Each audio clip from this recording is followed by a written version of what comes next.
Hello, hello. Welcome to another episode of Awkward Moments with Jatsu. It is Saturday, and I hope you're having a lovely weekend so far. Twirly, thank you for the first tier redeem, and no worries. Thank you for stopping by as usual.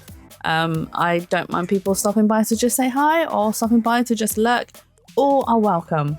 I am going to finally force myself to play the third final game of Phoenix Wright.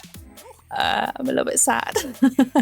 I mean, it's not going to end immediately. We're going to spend like a lot of time playing because, I mean, luckily the game has like several chapters, so it's not like we're going to finish it today.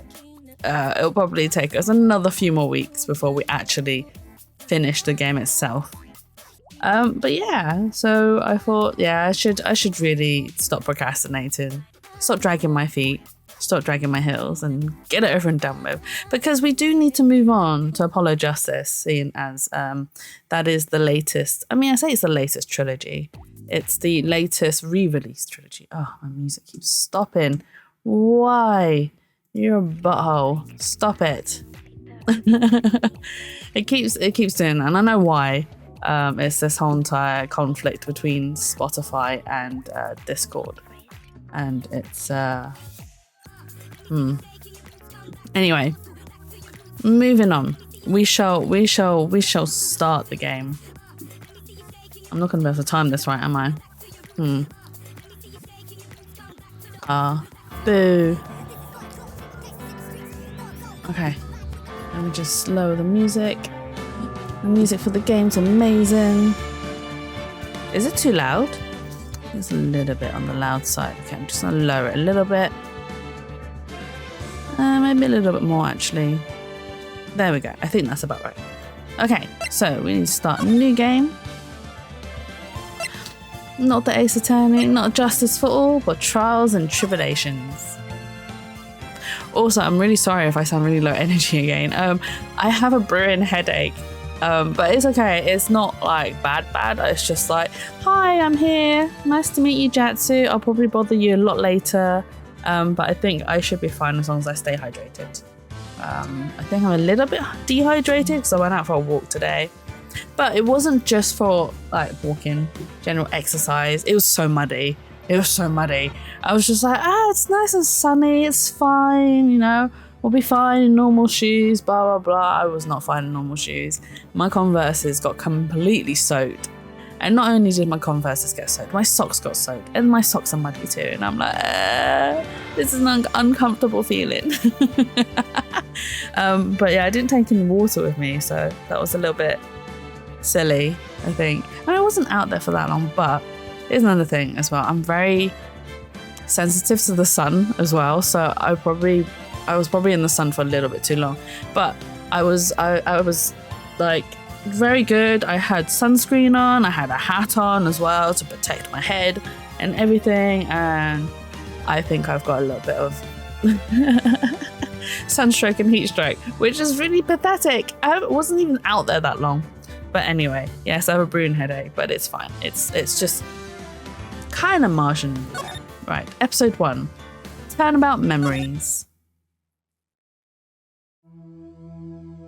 I need to remember how I did the voices. How did I get into this mess? Is this Phoenix? Why? Why did I do that? Oh, it is Phoenix. Oh, we're starting off with young Phoenix. Oh, that girl, you shouldn't see her anymore. Hey, it's none of your business. I'm telling you for your sake, if you continue to see her, it's going to be bad news. You're lying. Just listen to me. There's something you need to know about that girl. Stop it. Don't talk about her like that. Dun dun dun.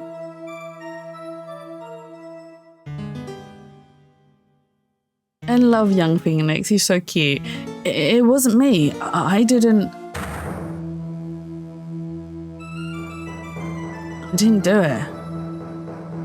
Dun dun dun. Oh. 5 years earlier, Mia Fey, second trial. Oh, we get to see Mia again. I forget sometimes, but yeah, she's back. Hang on 2 seconds.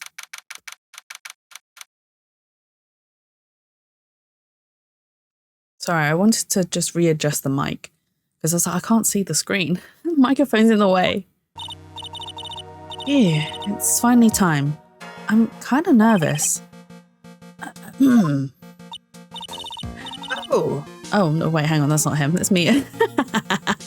Oh, Mr. Grossberg. Good morning. Mia, please calm yourself down. You're going to get yourself arrested for suspicious behavior, you know. What are you talking about? I am relaxed, Mr. Grossberg. Look at me. I'm relaxed. Let go of my lapels. You obviously haven't got the temperament to be a lawyer. I'm so sorry. It's just that I'm nervous today. Oh, that's right. This is your first time in the big leagues, isn't it? Well, never you fear, my dear. I, Marvin Grossberg, am at your service. Actually, this is my second time in court. Still, you surprised me. What with your earnest request last night? Let me handle this case, you suddenly said, and quite forcefully too. I just found out yesterday about the case, What? And you've already learned all the relevant facts? Well, about that, you see, of course I have, I think. Oh dear. In any case, don't let your client see you're so nervous. You see the poor young man in the pink sweater over there? That's our client. It's young Phoenix. Good morning there, everybody. Good morning. Try to keep smiling, Mia. I just wanted to say, I'll give it all I've got. Yep, it'll be fine. No prob. He's so ill. Oh, what's wrong? Do you have a cold or something, Mr. Wright? Actually, it's Wright. Like, the Flying Brothers. People screw it up all the time. And yes, I have a cold. That's what this mask is for. My doc says this way I won't give it to anyone else. Be kind to others, he says. Right, Mr. Wright. I have nothing to fear in court today. Oh, you have nothing to fear in court today. If you're truly innocent, I promise I'll save you. Please let go of my shirt. That's right. He's the one on trial, not you. He's the one who should be nervous. You need to stay strong for your client, Mia. My name's Mia Fey. I'm still pretty new at this lawyer thing. The first time I appeared in court was a year ago. But that trial traumatized me so badly I thought I'd never set foot in another courtroom. Hey Shroomy, thank you for the second tier redeem. Also, there's a new sound alert. Hang on. There's a new one that I think if Horror was here, he'd appreciate it. What do you want, loser? So someone clipped, well, it was Horror who clipped me actually, I know who clipped me. Horror clipped me reading a bit of game text, which was, what do you want, loser? And then he was like, I need to turn that into a sound alert. And I was like, do you know what? I can do that myself. So there you have it. There's a sound alert of me saying, what do you want, loser? And what else? I also put in Dumb Ways to Die as well, as per your request, Shroomy. Where was it? Here we go. Dumb Ways to Die. Dumb ways to die. So many dumb ways to die. Just for you, but obviously today's game doesn't have anything to do with me dying. Maybe I'll see what I'm playing on Tuesday. There is something I want to play, but I'll see how I feel. But maybe next time when I do Monster Hunter, you can use that alert. But yes, welcome in. I hope you're having a lovely weekend so far. And thank you for stopping by. So I went off on a ramble, being like, look, there is new alerts. And also there is a new command that I set up, which is a sus command, seeing as everyone says that I'm very sussy. So every single time I'm sussy, you can just type !SUS. And that should add to the counter. That one I won't reset unless, I don't know, we hit a certain goal or something, or you guys want me to hit a certain goal and do punishment or whatever. I'll let you guys decide. But yeah, a couple of new things today, and I forgot to mention them at the start of stream. I forgot. I was like, oh my god, I'm streaming, I'm so nervous. Anyway, let's continue. It's been a year since then, and well, here I am again. But this time I'm going to win. Oh, did she lose her first case? For my client and for myself.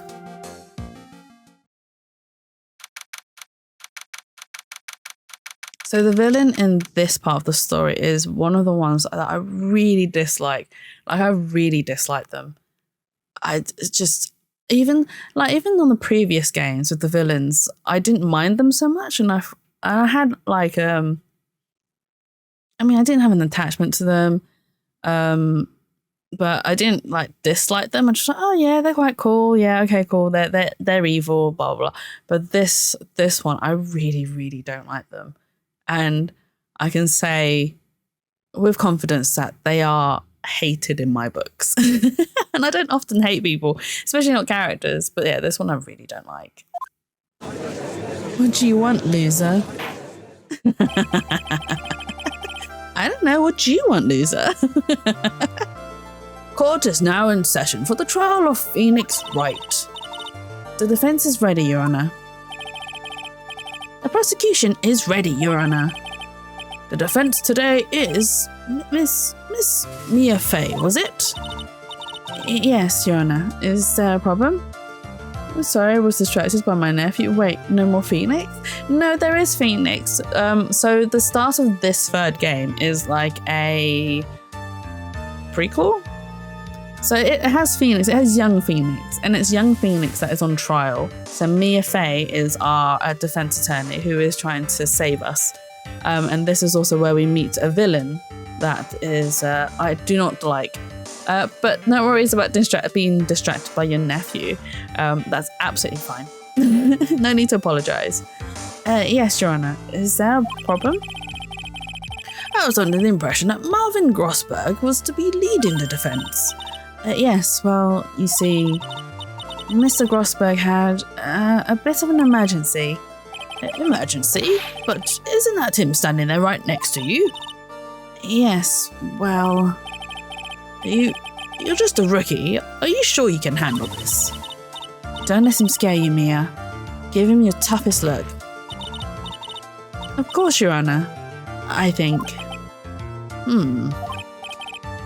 Well, Mr. Payne, your opening statement, please. Well. I can't believe a veteran like me has to spend his time babysitting a new defense lawyer.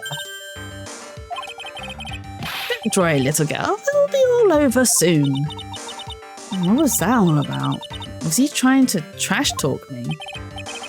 Now then, I'd like to proceed with a summary of events on the day in question. The incident occurred on the campus of Ivy University. The murder victim was a student named Doug Swallow. He was a fourth-year student studying pharmacology. It sounds like he was a very bright young man. Yes, well, next we have a photo taken at the scene of the crime. Students discovered the scene shortly after the murder. They found the victim's body.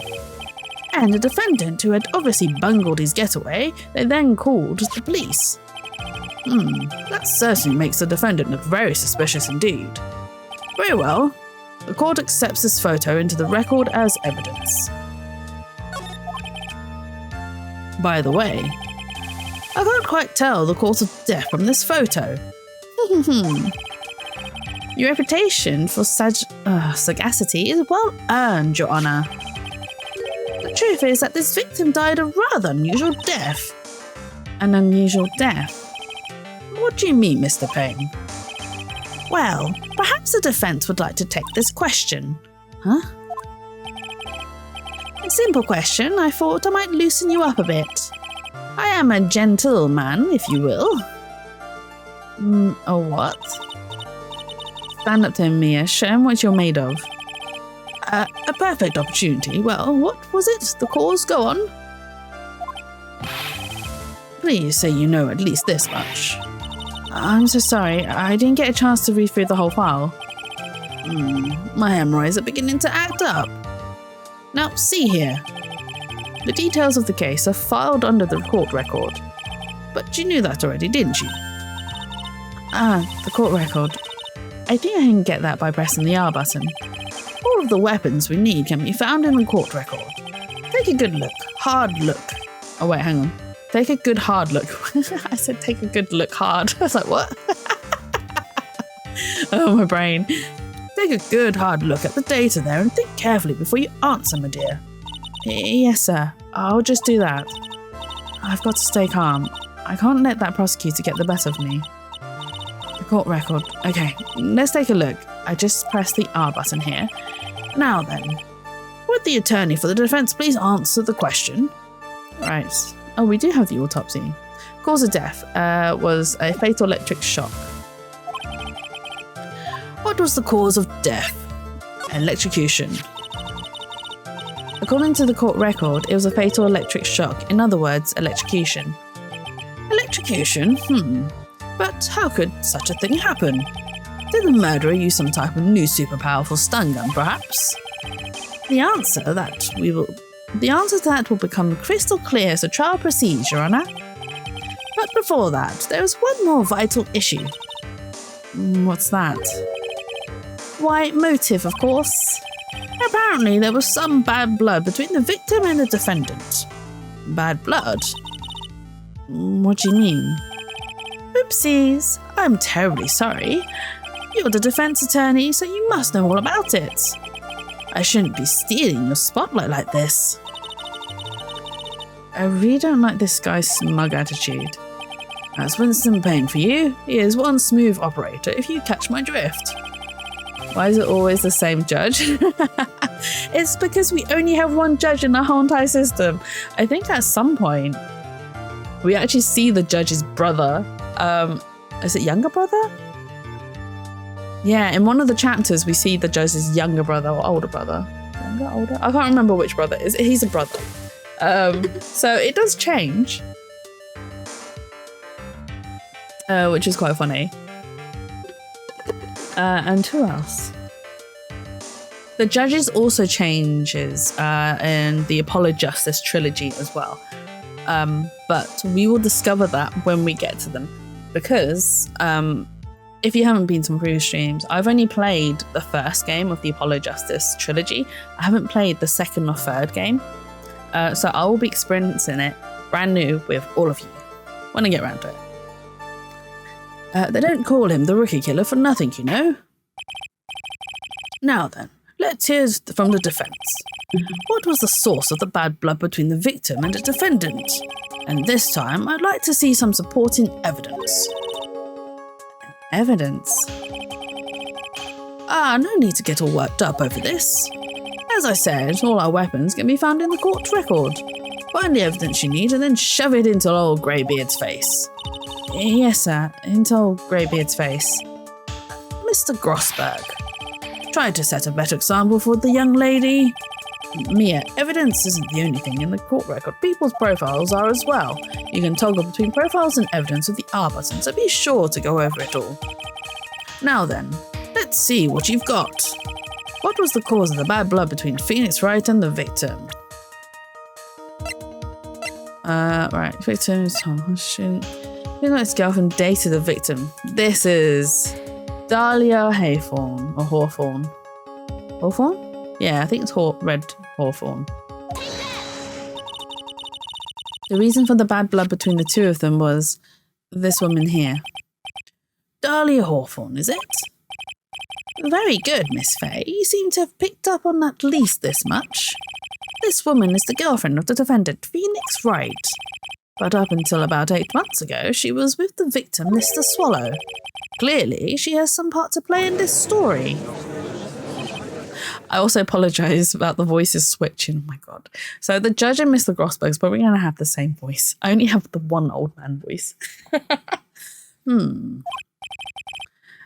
He's done it again. Before the cross-examination starts, he's already got the judge thinking like he wants. Very well, Mr. Payne. Please call your first witness. Phoenix had a girlfriend. Phoenix had a girlfriend. But I don't want to spoil anything. So yes, he had a girlfriend. I thought his girlfriend was No, well, okay, look. This is young Phoenix. So Phoenix knew Edgeworth in, let's say, primary school, which is elementary school. And then Edgeworth moved away. So obviously Phoenix lost his love for a period of time up until became a defense attorney. And then he reunited with him in the courtroom. That's even more romantic. So yes, they had a period of time where they weren't together. So I forgive Phoenix for that. He strayed a little bit. So he dated Dahlia. Although I don't really like Dahlia. She's the one that I don't like. And I'll find out why. Very well, Mr. Payne. Please call your first witness. If it pleases the court, the prosecution would like to call Mr. Phoenix Wright. Okay, so he is bi. I mean, he could be, you know. He's a fictional character. Anything could happen through me. Anything the mind wills shall happen. If there's a will, there's a way. What? The defendant himself? Well, Miss Fay. It's fine. After all, Mr. Wright is innocent, right? The defense has no objection. Very well. The court calls Mr. Phoenix Wright to the witness stand. Oh, look at Phoenix. He's so cute. Witness, please state your name and occupation. Oh, yes. My name is Phoenix Wright. My job is, well, right now I guess I'm a suspect. No, he means what did you do before you were arrested? Oh, achoo. I was a university student. Mr. Wright, you understand that you are suspected in the death of your fellow student, Doug, but I didn't do it. I'm innocent, I tell you. I'm telling you, I was... Achoo. Would the defendant please refrain from passing on his cold to the rest of us? It seems the witness has something he wants to say. Well then, Mr. Wright. Please tell us about your relation to the victim. Right away, Your Honour. Oh, bless him, he's got cold. The victim and I. I admit I was there, but I'm not a killer. All I did was find his body. I hardly knew the guy to begin with. I never even talked to that stuck-up British wannabe. Oh, stuck-up British wannabe. Oh, I didn't realise the victim was the stuck-up British wannabe. I see. So you hardly knew the victim. Right, like I said, I'm not a killer. Yeah, it looks like the judge understands. You're being naive, you know, too naive. Huh? It seems that you've forgotten one small thing, young lady. And that would be... this witness still has to undergo something called cross-examination. Stick up. No, not stick up. It's a stick up. Put 'em up, you British wannabe. I'm robbing you, mugging you. Give me a wallet.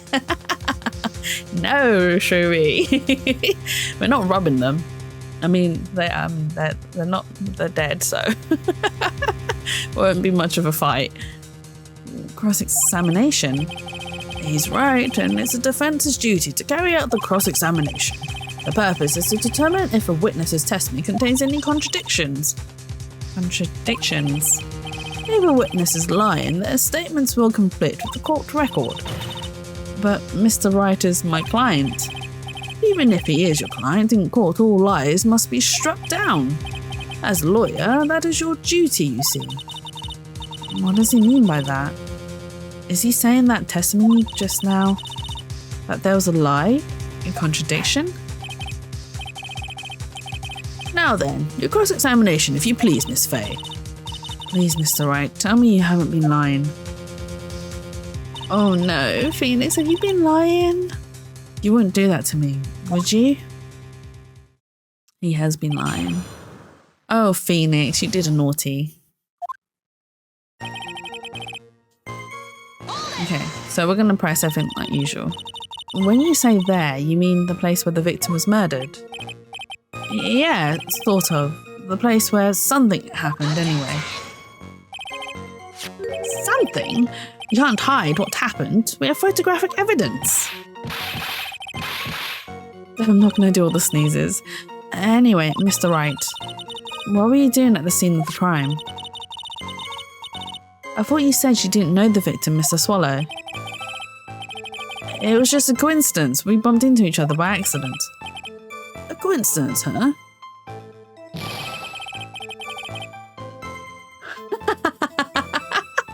Phoenix really looks like a loser in those clothes, to be fair. Poor Phoenix. I love the design of Phoenix. I think he's absolutely adorable. Oh, my little cutie pie is being called a loser. I mean, this does call for. Where is it? What do you want, loser? What do you want, loser? Oh, poor Phoenix. To be fair, if they released any plushies of him in this jumper, I would totally buy it still. They released, should I tell you guys? So they released a version of Phoenix that appears in the Apollo Justice trilogy. And that's a version of him that I don't actually own in plushie form. I own him in suits and everything in suits wise, but I don't own him in any other sort of outfits. So it's kind of nice having him as, having him as in a different set of clothing. Also, body. You say you found the body, but so who called the police?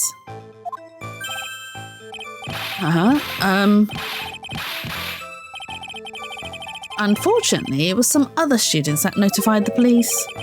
Other students? That's correct. They were witnesses. Witnesses who saw the defendant standing there next to the body in shock.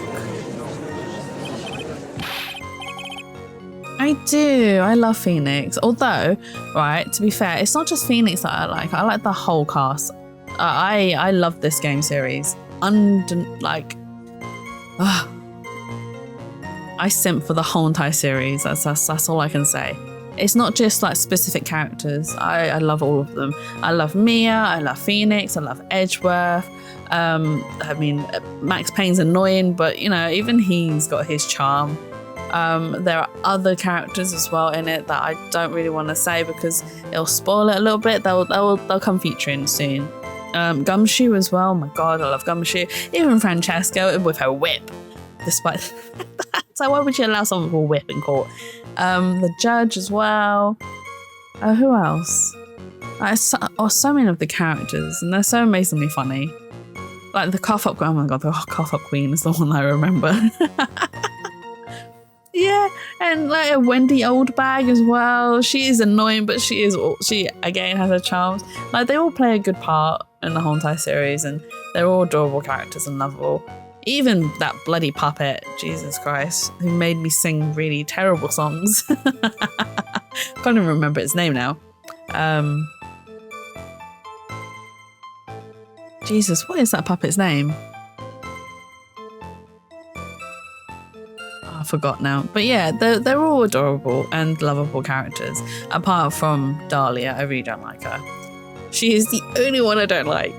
But otherwise, yeah, the series is amazing. And this is why I collect so much of the merch. Like, I know most of the merch that I collect is Phoenix, but he is obviously the main character in the whole series. It's about him and his life as a lawyer.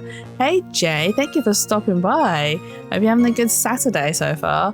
But yeah, and because he's the main character, well, him and Edgeworth. Although Edgeworth is more supporting than main character. And Maya as well. Oh my god, Maya's amazingly funny, and Pearly, so cute. I could go on with all the characters, but yeah, the series is just amazing, and I love it. What? Is this true, Mr. Wright? Could you stop sneezing every time you're in a bind? Well, it's true that I was pretty shocked when I found the body. But I...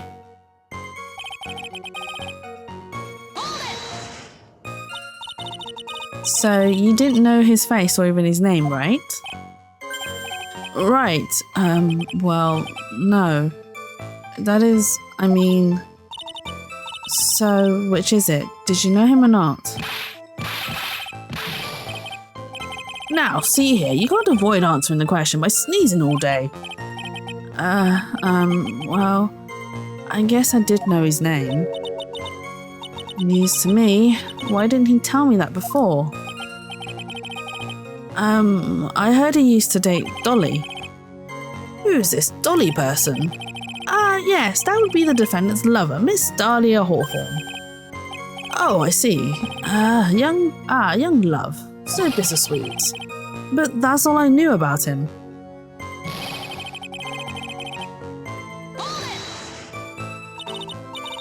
Mr. Wright, you stated the following in your testimony. I hardly knew the guy to begin with. That's right. I mean, why would I even... But that doesn't sound right. If you hardly knew him, then why would you say that the victim was a stuck-up British wannabe?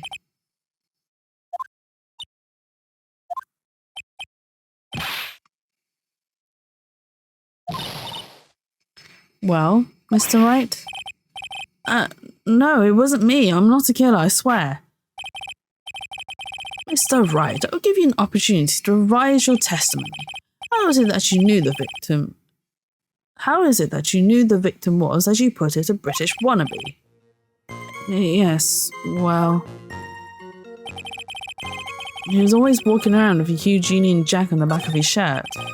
Well, my dear, do you think you can manage on your own from this point? 1 year ago, I was in the courtroom just like this. I can do it. I can handle this myself.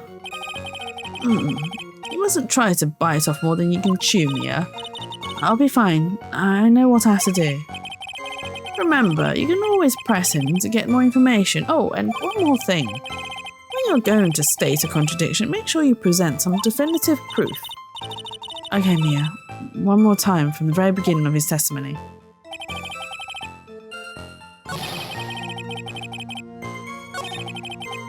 Okay, we've pressed all these statements. It's the last one that we haven't. He's always walking around with a huge Union Jack on the back of his shirt. Did you see it? The crime scene? The Union Jack, I mean. Yes, that's right. I saw it at the crime scene. That's why I figured he must love British stuff, see? It is true. Cross my heart. I swear I didn't do it. He's acting fishier than the salmon I ate last night. May I ask you something, Miss Fay?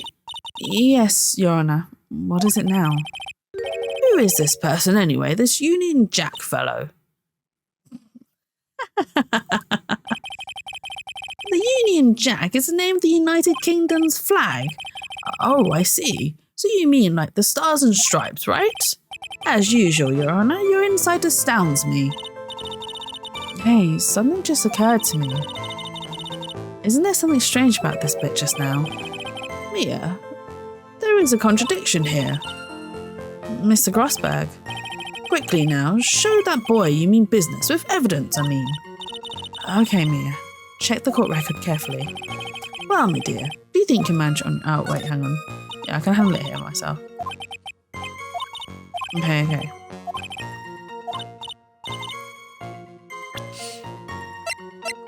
It must be this. There wasn't a Union Jack on his back. Okay. So he's lying. Okay, so we need to go to that last statement.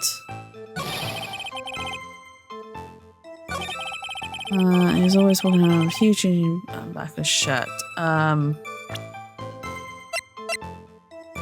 Present. Are you certain you saw the Union Jack? Yeah, I'm sure. It was right there on his back. Miss Fay, is there some point to this line of questioning? Your Honour, please take another look at the crime scene photo. As you can see, there's absolutely nothing on the victim's back. Hey, wait a minute. He's wearing a leather jacket. The Union Jack was on the back of the t-shirt he was wearing. I was under the impression that you accidentally came across the body.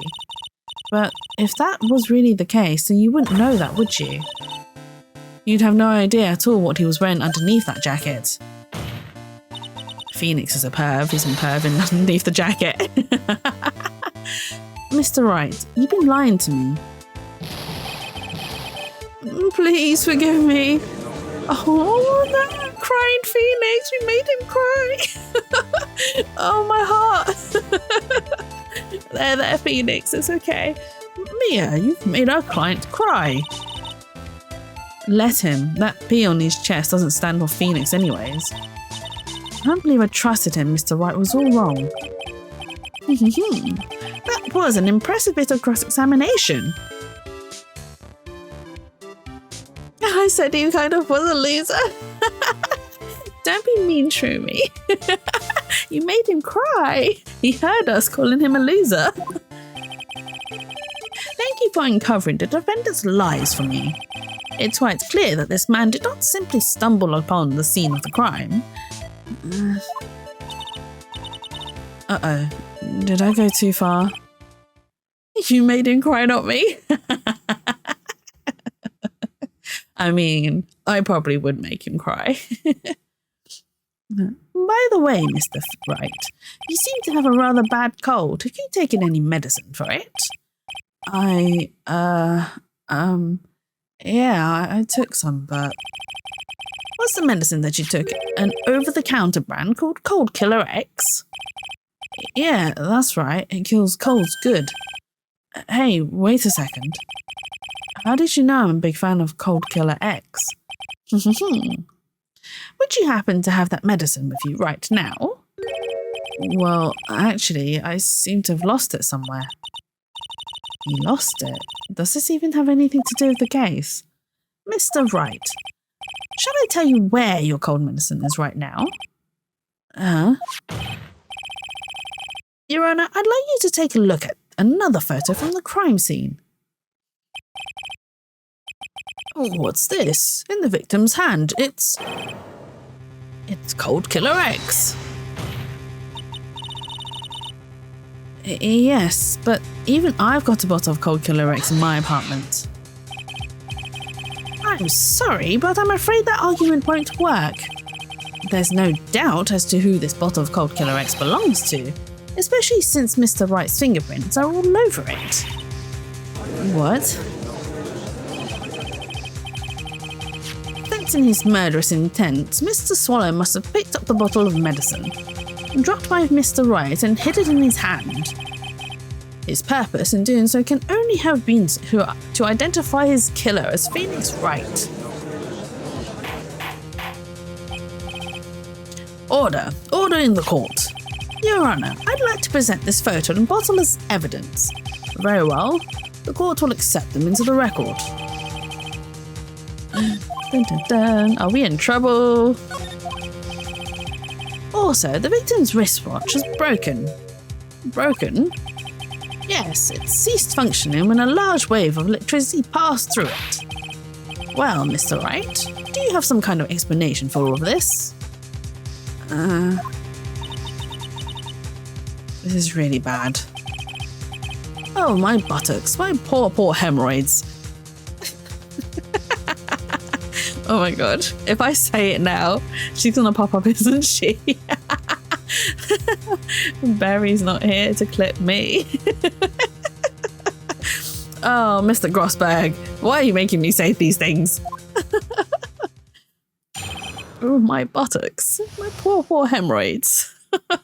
God, what really happened? And the truth is, I went because he called me. He was in the pharmacology department, so we agreed to meet at 2:45 behind that building. We talked for a bit, and then around 3 p.m, we split up. Then later, when I went back, I found him lying there. I'd been taking Cold Killer X for the last 2 or 3 days, but I lost my bottle of it around lunchtime on the day of the accident. Mr. Wright, that's completely different from the testimony you gave previously. I'm sorry, Your Honour. I was afraid you wouldn't believe the truth. You will forgive me if I say I hardly find your current testimony any more credible. Miss Fay, please begin your cross-examination. Oh, please, Mr. Wright, don't tell any more lies. We're just going to make him cry more, aren't we?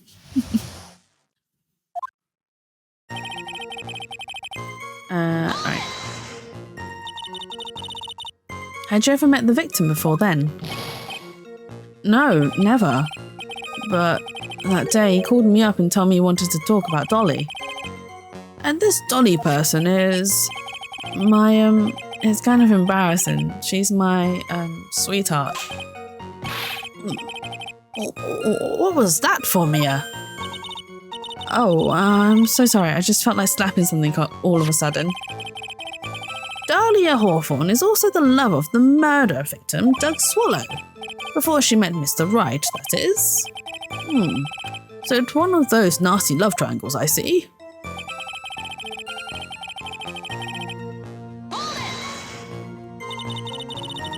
Was it Mr. Swallow who indicated you should meet at 2:45? Yeah, we were both there right on time. You said the victim was in the pharmacology department, correct? Yeah, he was studying how to manufacture and improve pharmaceuticals. Pharmaceuticals? Yeah, pharmaceuticals.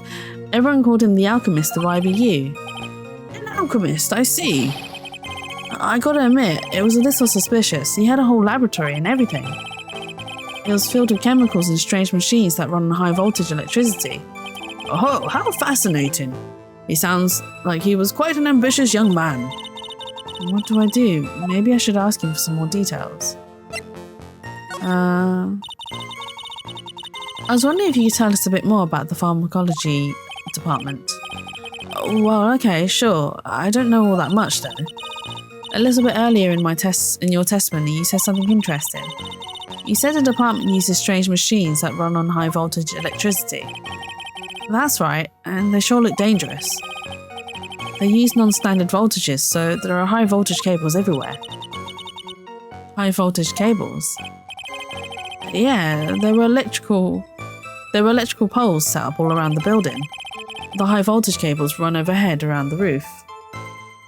No! Shrew me! Oh no, you clipped my buttocks bit, didn't you? Oh, my buttocks. No, Shroomy. Don't do the job of Berry. But no, that's absolutely fine. You can clip me. I to be honest, I expect it. I expect the clipping. Feel free to post it into the spa as well if you want. There's so in the spa at the top, there's a section for each of us residential streamers, or what we call the resident streamers.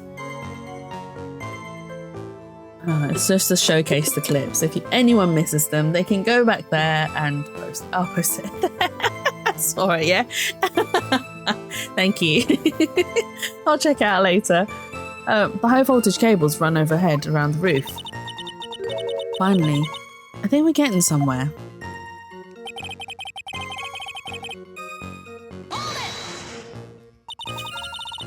So, what was it you were talking about? You know, that maybe we should hang out again sometime. Hang out again sometime? I wish that were true.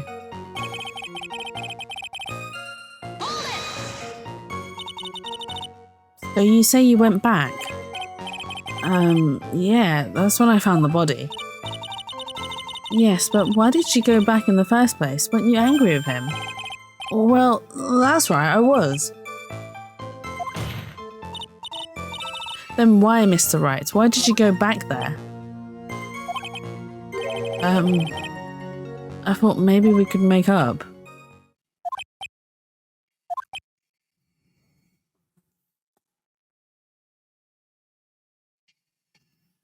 Can you guys hear that soaring sound? I didn't realise there was works going on outside. I have my windows open, but I don't think it's being picked up by my mic. Okay. I don't think it is. Okay, it's fine. I don't think you guys can hear it. Okay, cool. Yeah, that means it's my compressor's working. Way.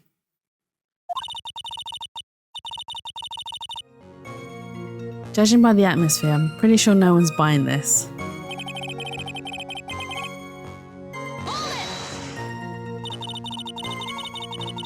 It's rather unusual to catch a cold this time of the year, isn't it? Yeah, I always get a little careless when the weather starts to warm up. I guess I shouldn't sleep with the window open this early in spring, huh? I suppose common sense is not always common. Oh, she just insulted Phoenix! So, did anyone else know that you were taking cold medicine? You were taking cold medicine? Well, I always took one after meals, so I'm pretty sure my friends knew about it.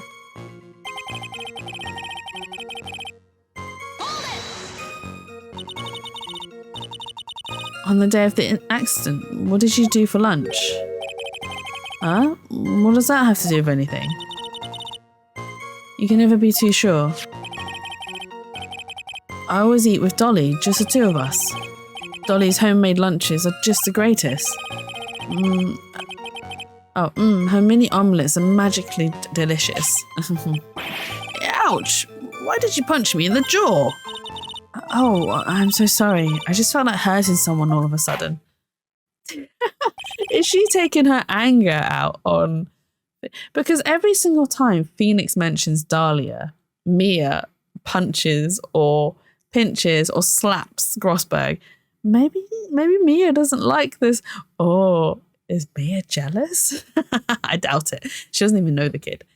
I think that's enough for now. So the defendant and the victim met at approximately the time of his death, and then the defendant returned to the scene for some unknown reason. I'm not entirely convinced by his explanation about the medicine bottle either. Let me be frank here, Mr. Wright. Your testimony cannot be trusted. What do you mean? I knew it was too much work for a little girl. However, there is one mystery that still remains. There is, Your Honor. How the murder was carried out, of course. Just how was the victim electrocuted? I don't believe the murder weapon has been produced yet, correct? Well, that is, You are correct, Your Honour. So how exactly was Mr. Swallow killed? If I could somehow establish how it was done, maybe I could still come out of this mess smelling like a rose. We can. Your Honour. Yes, Miss Fay. I believe that if we were to piece together everything we've heard up until now, we should be able to solve the mystery of how Mr. Swallow died. That would be most impressive. Quite the brash statement coming from a Ricky. But even a beginner like you must understand the basic rules of the court, yes? An attorney must be able to substantiate their arguments with evidence. Of course I know that. Actually, I'd totally forgotten about that. Mia? Now then, Miss Fay, let me see what you got. Show me how you believe the victim was electrocuted. What's this? You see the electric cable hanging. As for the cause of death, I'd say this picture captures it quite well. What? But there is nothing that even remotely resembles a murder weapon here. I'm afraid the defense is going to have to explain this in a bit more detail. Miss Fay, where exactly in this photo is the murder weapon? Here. Right here. Well, naturally, it's right here. That's... What is that? A severed electrical cable, I believe, Your Honour. Remember the testimony we'd heard? The machines the pharmacology students use in their experiments require high voltage. And because of that, there are special high voltage cables strung up everywhere. So then, the high voltage cable... Yes, the high voltage cable is the cause of death. That is the most likely explanation. That certainly sounds plausible. Well, Mr. Payne, what do you have to say about this? Well, I believe some praise is in order. Don't toy with me, old man. Now, the victim's cause of death may indeed have been a high voltage cable. However, I want you to think about what that really implies. The only one who had the opportunity to use the cable as a murder weapon was... the defendant.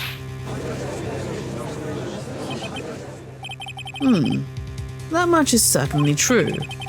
Yes, and that's not all. We have proof. Irrefutable proof that would establish that Mr. Wright was the murderer. You do? Well, what is it? His fingerprints. Fingerprints? You mean that the defendant's fingerprints were on something besides the medicine bottle? Let's take another look at the crime scene photo. As you can see, the victim is wearing a leather jacket, and as you may know, leather holds fingerprints quite well. You mean... Yes, it was quite clearly imprinted on the chest area of the victim's jacket. The palm print of the defendant's very own hand. What? I can only think of one way Mr. Wright could have left a print like that. Intent on murder, he squarely pushed the victim towards the severed electrical cable. Order, that's enough. I think we can conclude that there is no reason to continue with this cross-examination. Stick a fork in us, we're done. Mr. Grossberg, my hemorrhoids never lie. The show is over, Mia. I knew that boy was guilty the first time I saw him. No, you're wrong. Mr. Wright is innocent. No further evidence is required to convince me of this man's guilt. Your Honour, at this time I am prepared to render a verdict in this case. Is Phoenix going to be guilty? Do you have something further to add, Miss Fay? Is this what you want, Mr. Wright? You still haven't told us the truth, the whole truth. If you don't say something now, the judge is going to hand down his verdict. But I can't. I just can't say it. If I told you what really happened, then I'd be... It's okay, Mr. Wright. I'm your attorney. You can trust me. Miss Faye. I love this face of his. Look how serious he looks. Look at him. No matter what it is you have to say, I believe in you and I'll represent you to the very end. We've already established the defendant's guilt.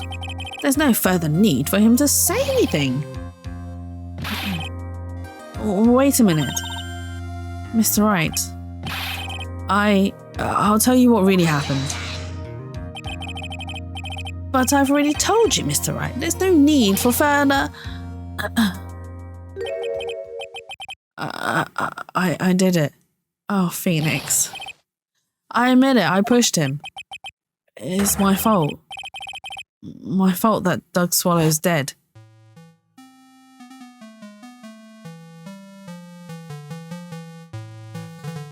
That girl, you shouldn't see her anymore.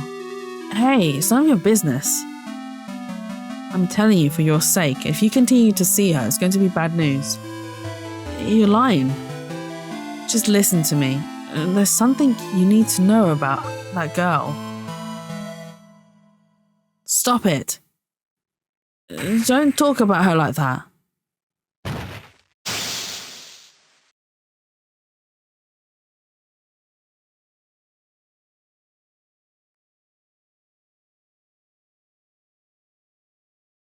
Dun dun dun. Was it Phoenix who murdered him?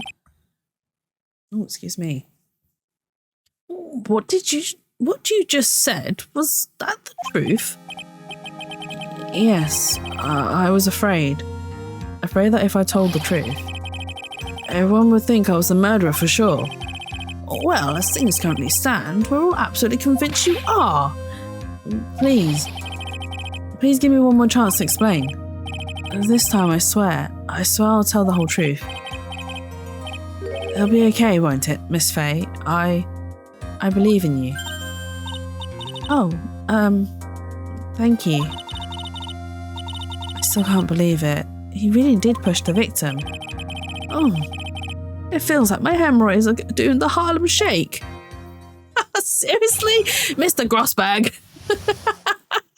Feels like my hemorrhoids are doing a Harlem Shake. Why'd you make me say these things? Seriously? Oh no, this game. You know what? Every single time I'm like, oh, it's the Harlem Shake. That one is old. I mean, yeah, but your hemorrhoids shouldn't be doing a Harlem Shake. Oh my god. Oh, maybe the Harlem Shake should be another sound alert on my channel. To remind everyone of how old we all are. That guy, he was talking bad about Dolly.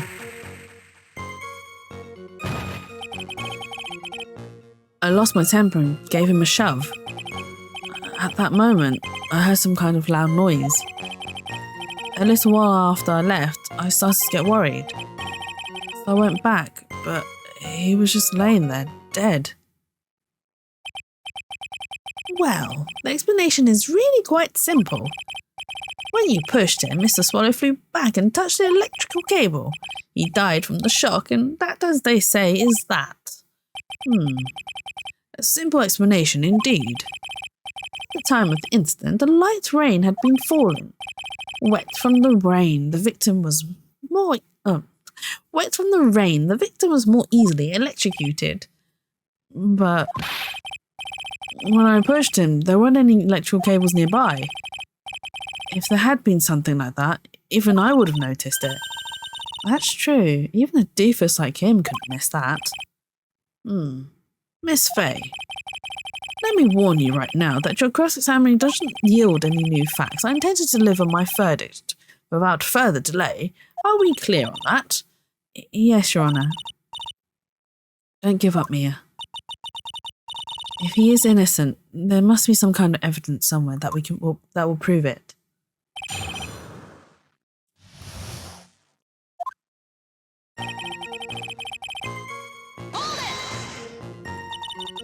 What evidence do we have, actually?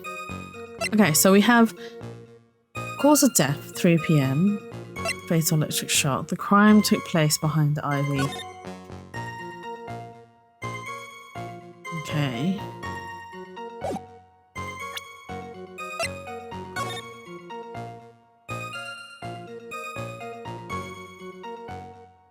His watch stopped a little bit after 3.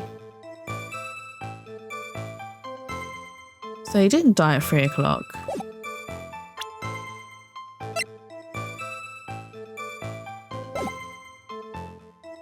I think that cold medicine was planted. I think that was planted. So what kind of things did Mr. Swallow say to you? He said all sorts of terrible things about Dolly. He said that she was a bad girl. Bad girl.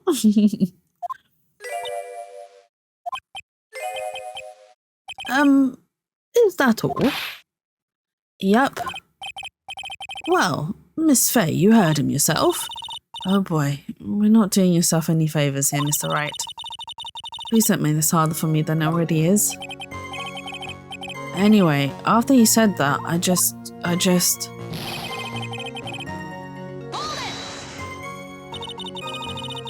Can you tell me about what happened in a little more detail? That guy, he just said what he wanted to say to me. And then he put on the jacket it was holding and started to leave.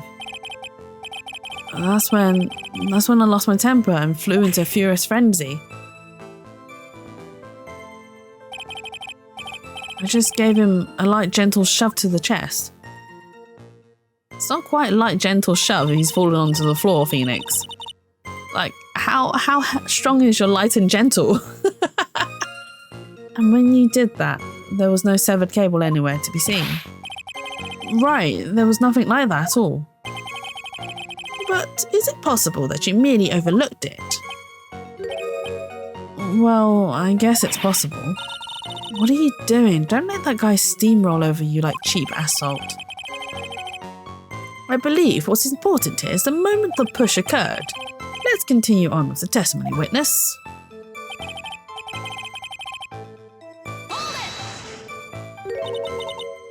A loud noise. And what would you say that loud noise was, Mr. Wright? I'm not sure, but it was really loud. It was like snap. You know, come to think of it, I wonder what that was. Clearly, Your Honour, it was the sound of the victim being electrocuted. You're not qualified to decide that. What should I do? I'm treading on some dangerous ground here. Mr. Wright, that loud noise you heard may be extremely important. So try to remember what it was. How do I put it? It was like a sharp crack. Could it have been? Yes, could it have been? Hurry up and tell us. When I pushed him, he dropped the umbrella he was holding.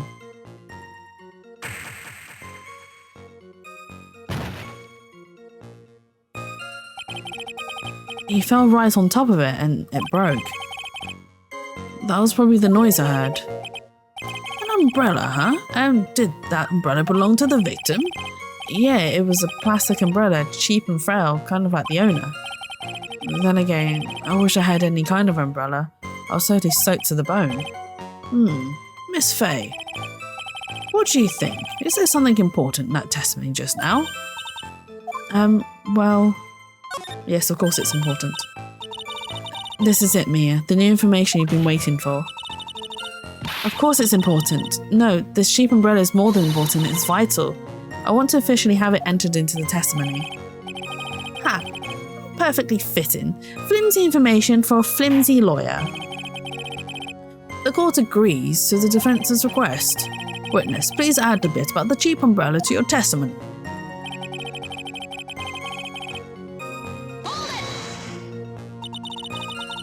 So, Mr. Swallow fell on top of his umbrella, and you're certain of this? Yeah, it was right there under him. Actually, if it hadn't been under him, I was planning on borrowing it myself. The umbrella, you mean? Well, yeah, you see, I was wearing the sweater here.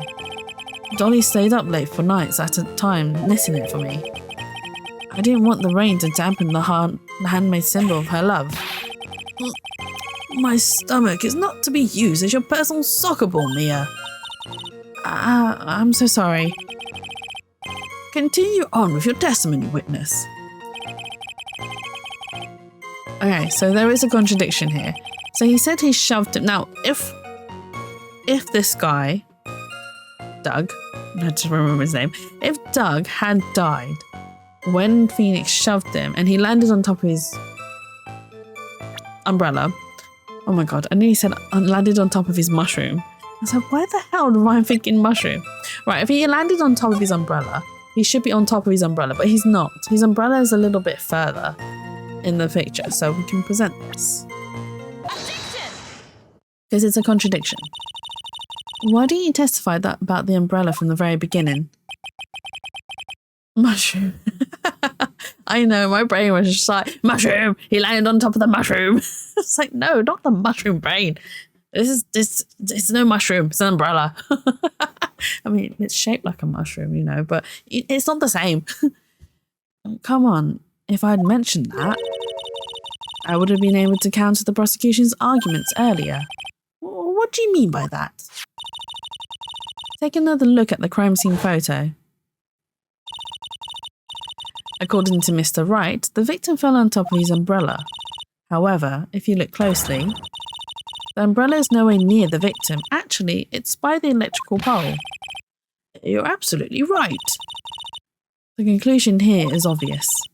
After the defendant left, the victim moved from where he fell. In other words, after he was pushed by the defendant, Mr. Swallow was still alive. No! The music is amazing. Order! Order! Order! The victim! He moved! Mr. Payne, the umbrella in this photo, where is it now? Well, it was collected by the police at the crime scene. I want it presented as evidence immediately. Umbrella added to the court records. But the umbrella could have simply been blown there by the wind. According to the testimony, the victim fell on top of the umbrella. There's simply no way it could have been blown there by the wind. But I know this matter of the umbrella seems relatively trivial, but as long as the smallest doubt remains, I cannot render final judgment. No! Yes, we are winning. Come on, Mia. Girl power. I must say, I still find it hard to believe that a huge hole has been blown in the prosecution's case by the defendant's testimony. Oh. Well done, Mia.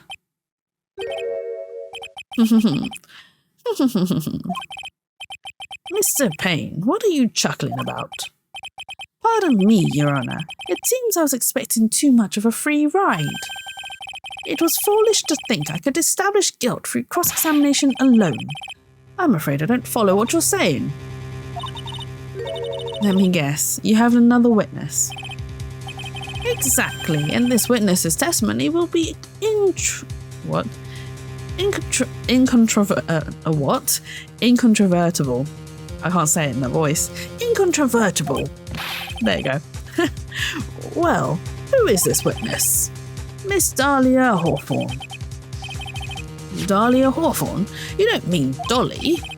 I do, Your Honor. The defendant's very own lover is a witness to the whole thing. That's right. She was at the scene of the crime when the murder took place. What? I'm sorry to break the bad news to you, my dear. That's the Mia we know. Bad news? You couldn't be more wrong. Actually, I've been waiting for this. You can't be serious. Mia, what do you mean by that? I think this is a good point for us to stop at. Court will now enter a 20-minute recess. Afterwards, we'll listen to the testimony of Miss Dahlia Hawthorne. Ugh, I don't like her. I don't like Dahlia. Ugh. She annoys me. And I probably would be like, and I probably would be the same as Mia, constantly being like, "Ugh." Just punching Grossberg. Like, I hate her. The mention of her is annoying.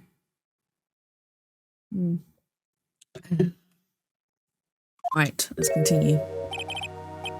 Miss Faye, I'm sorry about what happened back there. It's alright. At least you told us the truth in the end, Mr. Wright. Yeah, I guess I can start to relax then, huh? Relax, my boy. You can't be serious after hiding such important facts. But the next witness is my dolly, right? She'll save me. I just know she will. Why do you think that? Huh? What do you mean? She's the love of my life, that's why. The love of your life? Would you mind telling me more about you and Miss Dahlia Hawthorne? Sure, no problem. Dolly and I, we first met about 8 months ago, right here in this very courthouse. Actually, I'm studying to be a lawyer on the side. Anyway, one day she and I just bumped into each other in the reading room downstairs. And that's why I really think it was fate that brought us together. As soon as I first set eyes on her, I knew she was the one for me. Oh, here, take a look at this. She gave this to me on the day we met as a symbol of our love. She had been wearing it around her neck that day, but then she took it off, but before she gave it to me, she said, I want you to carry this. So she gave it to you as a present, I see. This darling little bottle is filled with memories of my darling little dolly. It certainly is a little bottle, all right. It makes me so happy. I show it to everyone I meet. I want to share my happiness with the whole world. Oh, I know what's going to happen. I remember this story. It is, I really do feel bad for this loser here. Oh no, poor Phoenix. We're gonna go for a roller coaster ride. Like, honestly, it's an absolute roller coaster of a story, this is. Anyway. So after that, you and Miss Hawthorne started dating? Yeah, but she's so shy. Every time I see her, she always says the same thing to me. Please give it back now. What a strange girl, asking for a present back like that. By the way, Mr. Wright, the day you first met Dahlia Hawthorne 8 months ago, it wouldn't happen to have been on August 27th, would it? Huh? Yeah, it was. How did you... This happened on August 27th right here in this courthouse. What's this? A newspaper clipping? Let's see. Murder in the courthouse. Murder? What are you reading there? Let me see that. Oh, I see. Mia, I think I understand what you're trying to say. And I think I understand why you suddenly took such a keen interest in this case. You believe there is some connection between these two cases, am I correct? Ooh, can we check out this clipping? Oh, we can check it out, okay. Murder in the courthouse. Very little information has been disclosed at this time, since the victim of yesterday's incident in the district courthouse cafeteria is said to have been a lawyer. However, police are questioning the 19-year-old female college student who was sitting with the victim. Oh, is that all? Oh, that's all we got. I hope you don't mind, Mr. Grossberg. I need to finish this myself. Ah, yes, but I'm afraid what you have will not be enough, my dear. I'll go and have a look in the downstairs reading room and see what else I can find. Thank you. I want to do whatever I can to be of help to you, Mia. Well, it looks like recess is about over. We'd better all get moving. This linked to another case. I guess so. That recess sure seemed longer than 20 minutes, though. To be continued. Oh.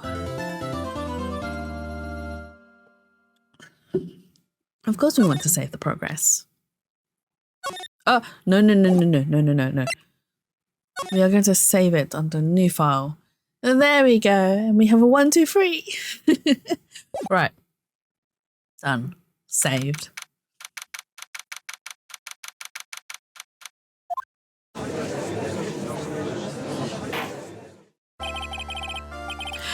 Court will now reconvene. Mr. Payne, please call your witness. The next person is someone who witnessed the crime as it happened. The prosecution calls Miss Dahlia Hawthorne to the stand. Ugh, I hate her. I really do. Oh no.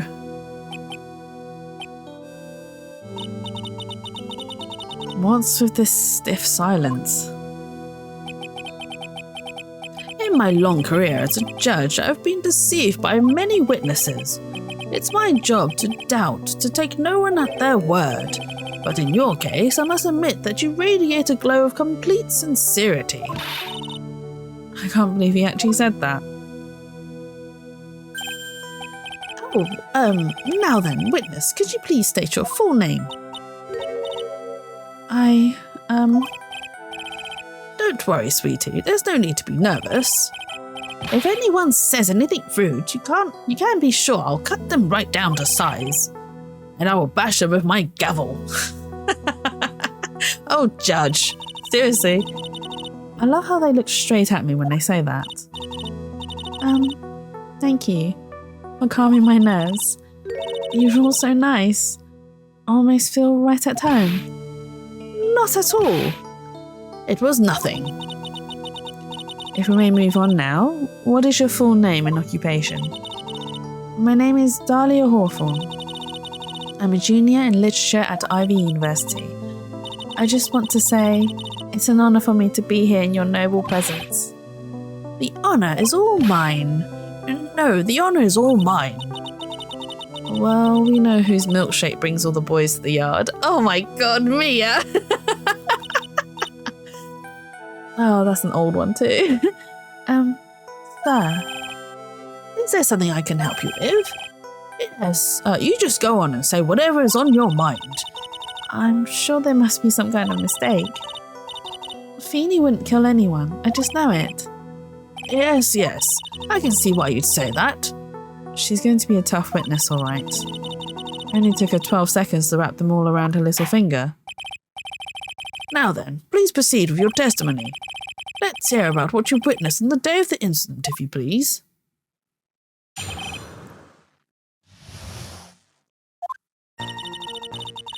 Having planned to go back to Feeney's place after class was over. Feeney and Dougie, they were talking behind the building. Then, suddenly, Dougie got all wobbly and just collapsed. That's when Feeney noticed that I was there. I went to go and find some other students, and they called the authorities. I don't know what to say. According to you, Miss Hawthorne, the defendant didn't do anything wrong. Young lady, as old as I am, even I recall how hot the flames of young passion can be. Nevertheless, it is my job to discover the truth. Please, tell us the truth. But I would never... That's more than enough, witness. I won't allow this to continue. What do you mean by that? Please, just let me proceed with my cross-examination, Your Honour. I, for one, don't plan to win my case on a bunch of paper-thin lies. You haven't changed a bit, Mia Fey. What's this? So you two are acquainted? Yes, we've met before, once. In any case, Miss Fey, the floor is all yours. It's good to see you again, Madam Fey. Madam? I'm no one's grandma yet, girlie. She's so rude. Let's press her. Now, unless I'm mistaken, Mr. Wright, is in the art department. If that's the case, then what were you doing by the pharmacology building? Well, I'm in the literature department. I'm studying Japanese senryu, poetry. Oh, how wonderful. Oh my god, how wonderful. It's that humorous yet, satirical style of haiku, yes? Yet, satirical style of haiku, yes? Nothing left to do. When a man reaches this age, sleep is his best friend. And that's supposed to be poetry. Sounds more like a midlife crisis. For me to get to the art department, I have to walk through the back area. Ah, yes, I see. That makes sense. When I want to enter the courthouse, I always walk through the front doors. How else would you enter? Teleportation. Mia's sarcasm is my sarcasm. So, who is this Dougie person? Oh, I'm sorry, Doug Swallow. We were dating until about 8 months ago. So, what were Dougie, Mr. Swallow and Mr. Wright talking about anyway? How can you be so mean? I would never eavesdrop. I wasn't raised to be so rude and unrefined. That's right, Miss Fay. Don't drag the witness down to your level. Why am I being demonized here? Please go on. What did you see next?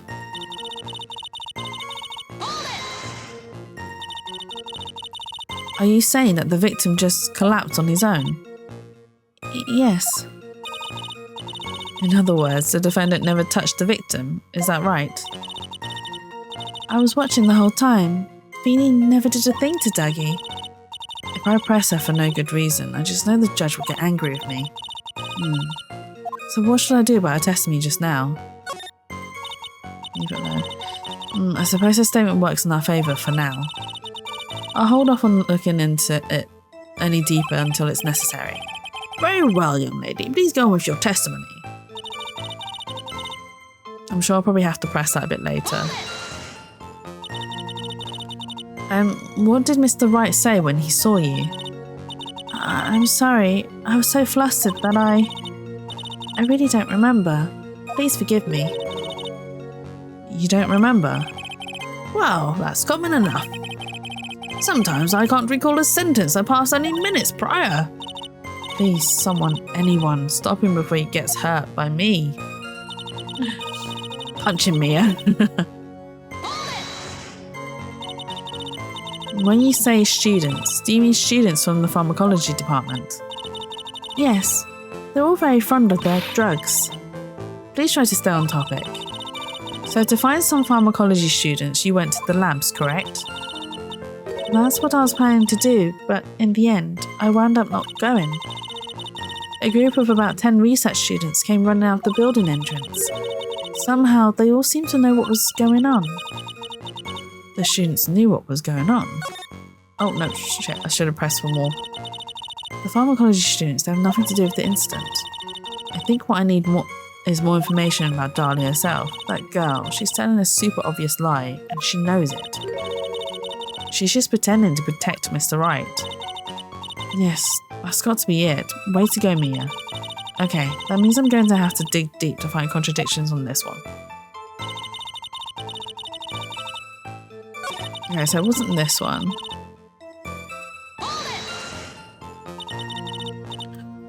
Was it this one? I can't remember. Let's skip through it. No, it wasn't that one. Oh, was it this one?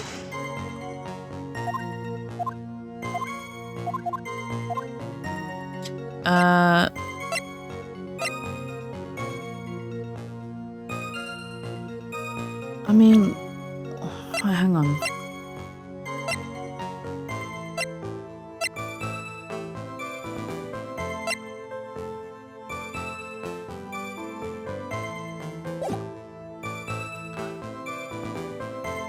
Do we have an evidence that shows the contradiction? I mean, it could be the umbrella, but I also don't want to present that right now. I don't think that's the correct information. I'm gonna quickly save, hang on.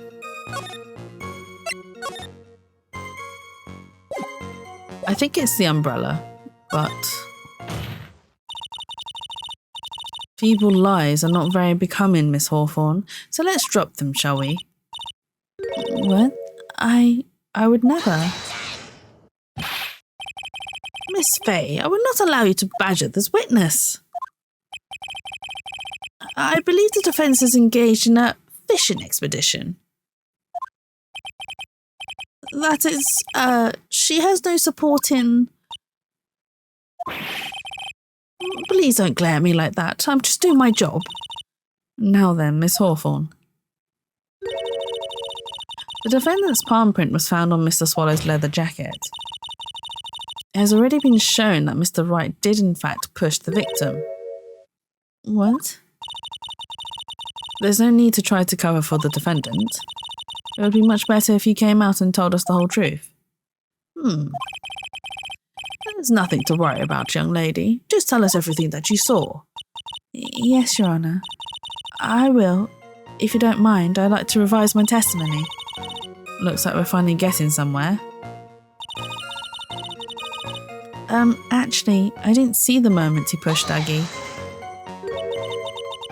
You didn't see it?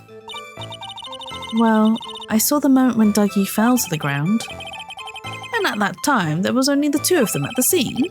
The defendant, Phoenix Wright, and the victim, Doug Swallow. Yes, that's right. It didn't look like they were fighting, and I didn't hear anything unusual either. So then, what did it look like they were doing to you? I thought they were having a nice friendly afternoon conversation. Oh, give me a break. That's why I really wasn't watching them all that closely. Did you notice anything out of the ordinary at all? No, nothing at all, Mr. Judge.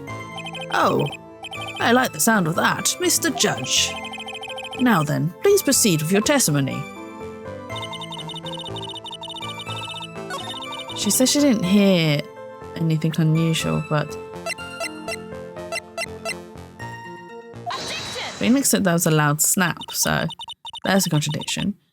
You say you didn't hear anything unusual, is that correct? Yes, that's why I was very relaxed looking at the scenery around me. That's nice, but I find that just a little odd.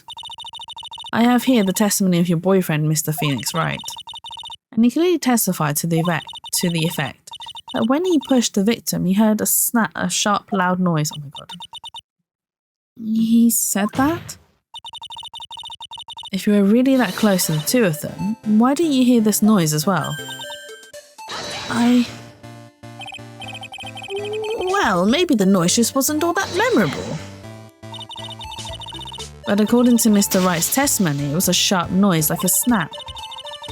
There's no way a noise like that could fail to make an impression.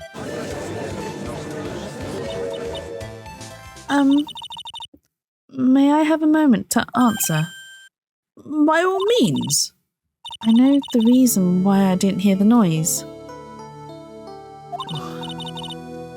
You see, the truth is, I had my headphones on and I was listening to music at the time. Headphones? You mean that both your ears were covered? The rain was just beginning to let up, but it seemed as though Thor wasn't ready for his fun to come to an end yet. So the sky continued to flash and rumble. Thunder and lightning, huh? Yes, I'm afraid of the sound of thunder, so I put my headphones on to block it out. Well, Your Honour, as you can see, there weren't any contradictions in testimony after all. Wait a sec, Mia. That testimony just now. She said something that could totally change this whole case.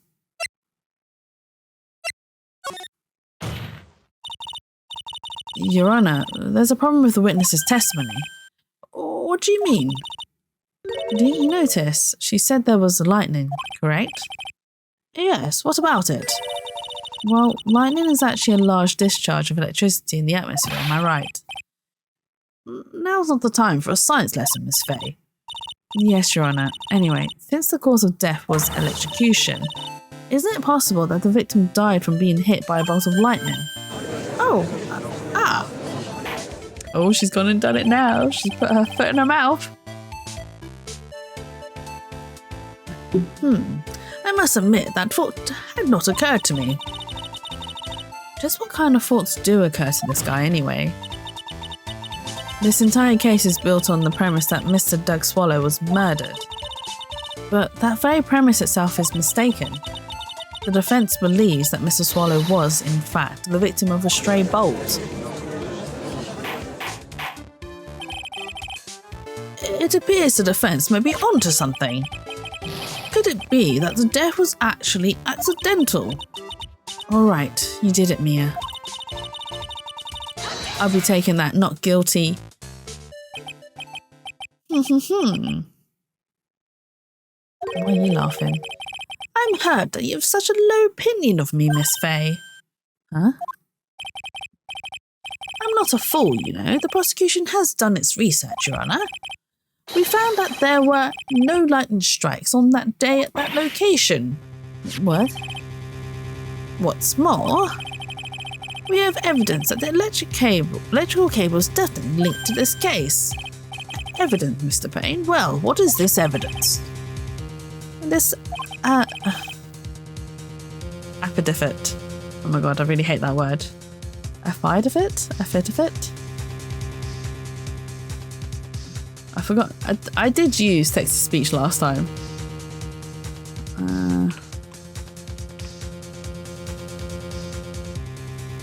Affidavit.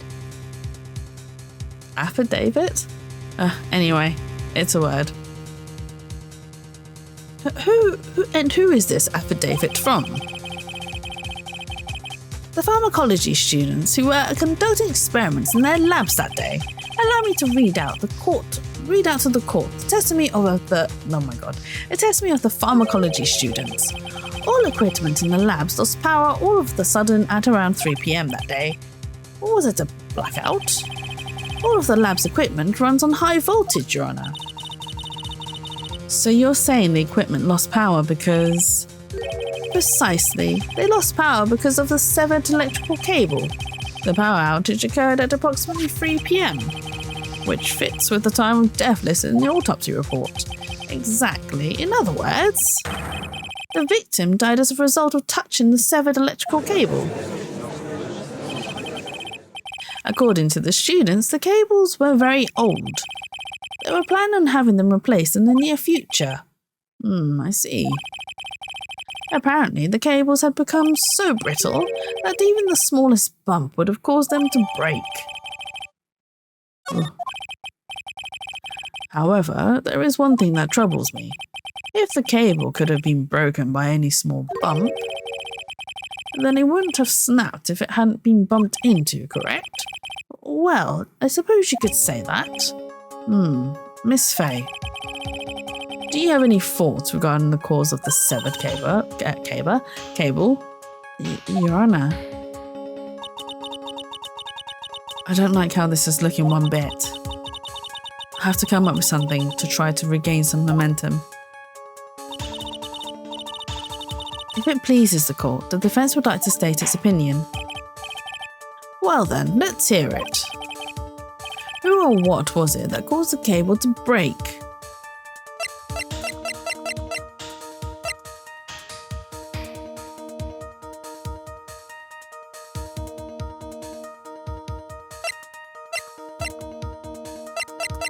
Could I present this?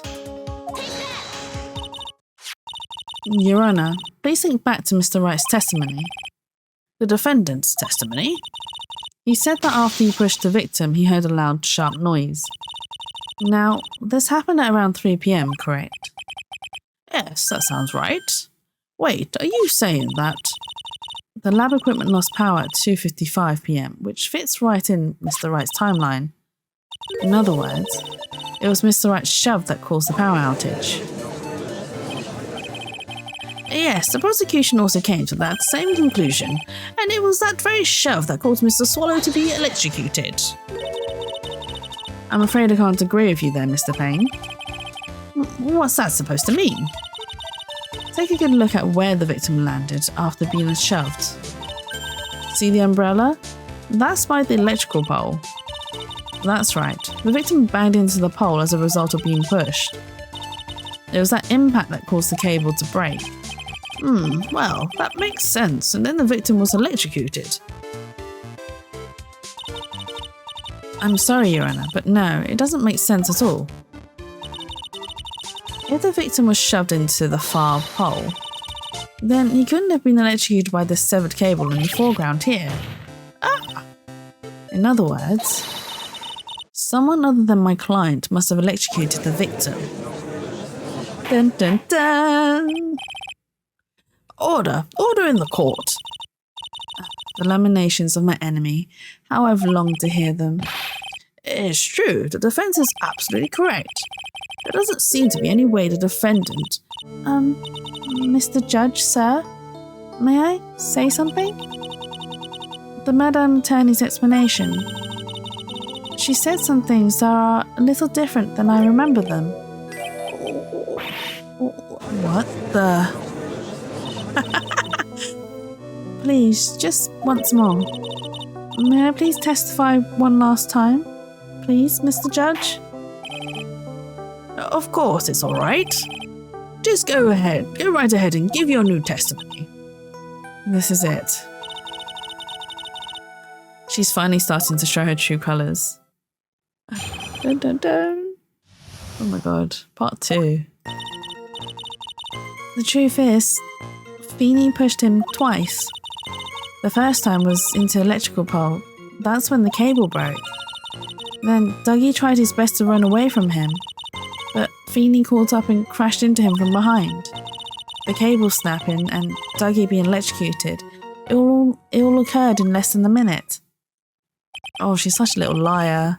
I do not like you, Dahlia. So after being shoved, the victim got up and tried to run away. And that is when the defendant pushed him for the second time. I'm so sorry, Feeney, but I just have to tell the truth. Am I doing the right thing? Am I, Mr. Judge? Of course you are, my dear. As painful as it may seem, you are. Now then, Miss Fay, you may proceed with your cross-examination.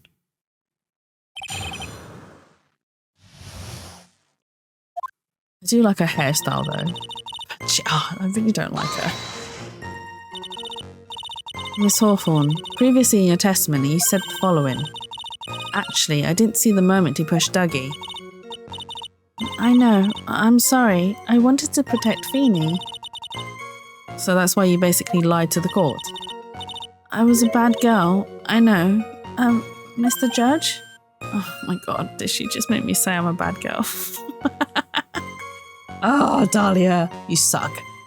Yes. Would you please forgive little old me? Of course he won't. What you did is called perjury. Oh, come now, it was just a little old white lie. We'll forget it this time, but please be more careful from now on, all right? Oh, thank you so much, Mr. Judge. Not at all. Oh, the judge is turning into Santa. The judge better be more careful himself. A dark alley is friendlier than that girl.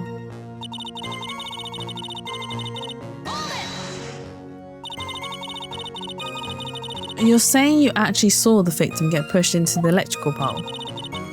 I know he doesn't look it, but Feeney can be a bit of an imp when he wants to be. Oh, really? But I never imagined that he would cause an electrical cable to break. Feeney really is scary when he gets mad. Yes, he sounds like a very dangerous individual indeed. Oh, look at her crying her crocodile tears.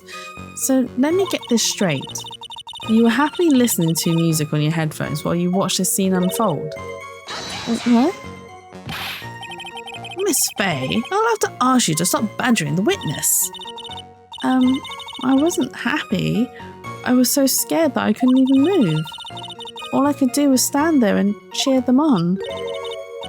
Cheer them on? What do you mean by that? Well, I wish the best for both of them. Oh my god. I wish the best for them both, and they would each give the fight their all. That's very sweet of you to be so supportive. Really, Judge? She's just egging them on. Fight, fight, fight, fight. Quite literally. It's Dahlia. Fight, fight, fight, fight. And what happened after that? Okay. That doesn't sound quite right. There were handprints found on the chest of the victim's leather jacket. Mr. Payne, were there also handprints on the back of this leather jacket? Well, no, there weren't. Madam Faye, may I suggest that you listen a little more carefully? I said that he crashed into him from behind, right? My Feeny wouldn't leave any prints behind in that case, would he?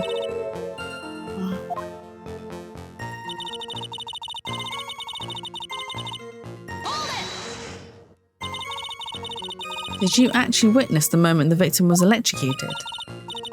I'm sorry, I didn't actually see it. I turned my eyes away. Well, that's understandable. Yes, indeed. It would have been a horrific sight for anyone to behold. If I don't figure out the contradiction here, it's all over. She didn't have much time to come up with a lie, so this is my best chance. There must be a hole in her testimony somewhere. Think, Mia. It reminds me of Pooh Bear. Think, think, think, think, think. She was questioned twice. The first time was in the electrical pole, that's when the cable broke, and Dougie tried his best to run away. But Feeny caught up and crashed into him from behind. The cable snapping Dougie being electrocuted all occurred in less than a minute. See, that's not right.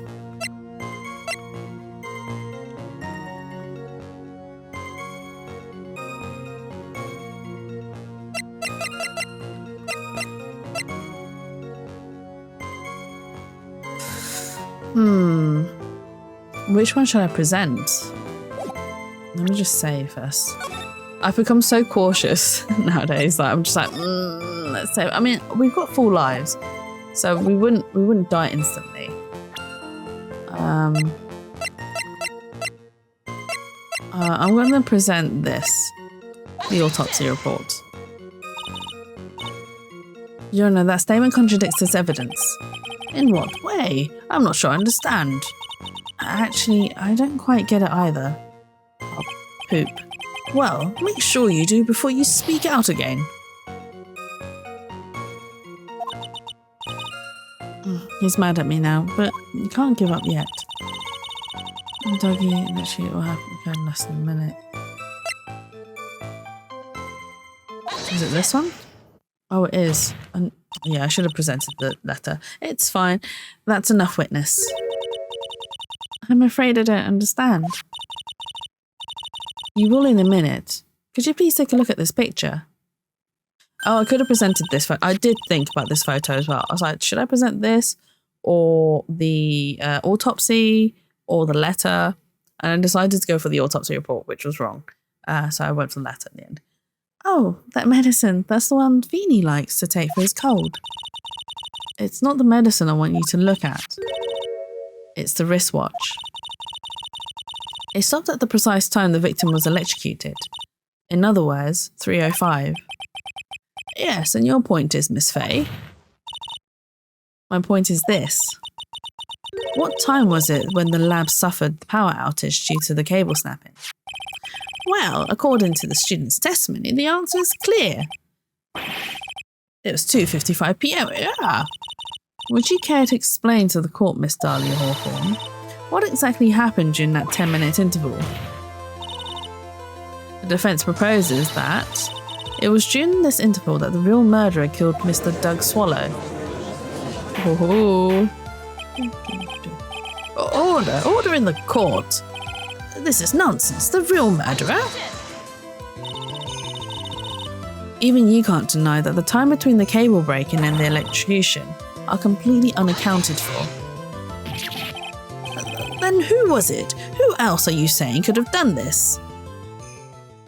Oh, we're going to point the finger. And there's only one person who could have murdered Mr. Swallow. Only after my client had left the scene. Was there a window of opportunity for the real killer? Miss Faye, is the defense ready to indict someone as the real killer? Yes, we are. It's finally time. This is the moment I've been waiting for. Yes, Your Honor, we are ready. Very well, but remember, if you accuse the wrong person, you will be penalised. Think very carefully before you speak, Miss Faye. Now then, Miss Faye, let's have it. Who is the real killer? The real killer is none other than Dahlia. It could only have been you, Dahlia Hawthorne. What? How can you? The defense is grasping at straws. 10 minutes passed between the time the cable broke and the time of the electrocution. What exactly were you doing that whole time, Miss Hawthorne? Were you really listening to some music while cheering them both on as they fought? I find it hard to believe that you didn't lift a finger to stop the men dearest to you. You got her, Mia. Order, Miss Faye. What? I mean, why? That is to say, Miss Hawthorne, I believe you did witness the two men fighting on that day. However, after Mr. Wright pushed the victim and subsequently left the scene, oh my God, it was you who pushed Mr. Swallow to his death by your very own hands. How can you say something so mean, Madam Faye? I didn't do anything. Miss Faye, this is a very serious charge. You are... Oh, it's Phoenix. Your Honor, please, I have something I want to say. You? What is it? Please strike everything the defense said just now from the record. What the... Are you daft? You're totally wrong, Miss Faye. Dolly, she couldn't do something like that. Oh, you're so blinded by love, Phoenix. Mr. Wright, get back in your seat. Bailiff, grab that man. Ah! At you. Leave my Dolly alone. At you. Oh, Phoenix, come on now. That boy. He's got himself in way over his head. Oh, Mr. Grossberg, you're back. It seems I've arrived just in the nick of time. I found the police report on that incident in your newspaper clipping. Yay! Thank you so much. This is exactly what I was hoping for. You'd better take a good look at it. It details how you came to lose your boyfriend. Oh, what the hell? There's a lot of cheering outside. What's going on? I can hear it through my noise cancelling headphones. Okay. There's a bunch of cheering outside. Okay, something good must have happened. Congratulations, I think. It details how you came to lose your boyfriend. Mia lost her boyfriend? Wait, did Mia have a boyfriend? Incident overview. Location, District Courthouse cafeteria. Oh, wait. Is Diego... Armando. Is Diego the brother of the cowboy policeman that we bumped into in the second game? Was it second game? No, it was the first game. It's the extra additional... Right, okay. District Courthouse cafeteria. Date time, August 27th, 4 p.m. Diego Armando, age 28, occupation lawyer. Suspect Dahlia Hawthorne, 19 years. Oh my gosh, she's only 19. Armando ingested poison while interviewing the suspect regarding another case. Traces of poison were found in the victim's coffee cup. No poison was found in the vicinity or on the suspect's person. It is unclear how the poison entered the victim's coffee cup. Wait. Oh! Wait, hang on. Is it the same person? Dun, dun, dun. Wait. Hang on. I have to check this out. Is it the same person? Diego Armando Phoenix Wright. Oh, it is. It is the same person. Ah, okay. I remember this. All good. It's all good. Hang on. Okay, right, I'm done. I looked it up. I'm happy now. It details how you came to lose your boyfriend. Now then, the defense has made a very serious accusation. Mr. Payne, what do you have to say about this? Well, really, Your Honor, I... May I interrupt you for a moment, Mr. Prosecutor? Don't you worry, my dear. I have this situation well in hand.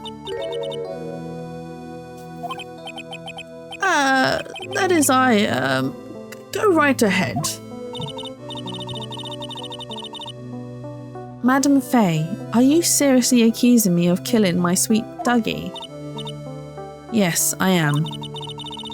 Not only am I saying you murdered Doug Swallow, but you also tried to pin the whole thing on your current lover, Phoenix Wright. I told you that you should let me handle this. Sorry, please go ahead. Oh, something fell over. I was like, oh, something's fallen over. How can you say that? I'm absolutely devoted to my dear Feeny. The notion that I would try to frame him is ludicrous. This is all just too much for poor little me to bear. I believe the girl is trying to ask what on earth her motive would be. The answer to that lies somewhere in this police report. It must. 8 months ago, an incident occurred in the basement cafeteria of this building. And then, that same day, the two of them accidentally meet. Your Honour, the defence requests further testimony from Miss Dahlia Hawthorne. Further testimony? What about? About the events of the day when she first met the defendant, Mr. Phoenix Wright. What could that possibly have to do with this case? The witness claims that she has no reason to frame the defendant, am I correct? Well, I have evidence that suggests that she, in fact, had a very good reason. Very well, then. The court grants the defence's request. Young lady, would you mind staying on for just a little longer? Of course not, Mr. Judge. Get ready for the battle of your life, Dahlia Hawthorne. We're going to smack you up the head. Okay. I first met my darling Feeny 8 months ago. It's like we were destined to meet in this very courthouse's basement reading room. The moment our eyes met, my heart skipped a beat. We've been going out ever since that fateful day. We're so lovey-wovey, we literally make people sick. It's just jealousy, I think. Ugh, we're so lovey-wovey. Mr. Wright, do that again and you will be held in contempt of court. The lovey-wovey bit was Phoenix Wright, Jesus Christ. And now we enter the final act of our little drama. As we used to say in the days of my youth, go get her. Mr. Grossbow's like, go get her, girl. How I Met My Feeny. Okay, right, we're going to press her. So until that time, you've been dating Doug Swallow. Yes, I'm a real fool, I know. Letting my emotions change so quickly. I'm ashamed of myself. No, not at all. Look at me, I'm infamous for changing my mind. My critics have even taken to calling me Judge Fickle. Ho ho ho. You are fickle. Maybe you should look for a different line of work. Despite that, however, he always hands down the correct verdict. That's why some people also call him the Great Judge Genie? The Great Judge Genie. Judgeny? Yeah, the Great Judgeny. Ah, makes more sense now. I was reading it wrong. Oh, this music. The courthouse reading room. That's a strange place to meet the love of your life. That's not true, Madame Faye. After all, Feeney was. Feeney was not only an art student, but he was also planning on becoming a lawyer. I'm not talking about him, I'm talking about you, Miss Hawthorne. What was a literature student like you doing in a courthouse reading room? This line of questioning is a waste of time. It's nothing to do with our murder case. Miss Faye, I'm warning you, if this has nothing to do with Mr. Swallow's case, I have to remember the judge is on Dahlia's side. I'd better tread carefully. Wait and see. If the judge gets me angry, you'll lose the whole case. I'll just have to hold my tongue for the time being. Now then, young lady, please go on with your testimony. Tell us about the time you met Phoenix Wright.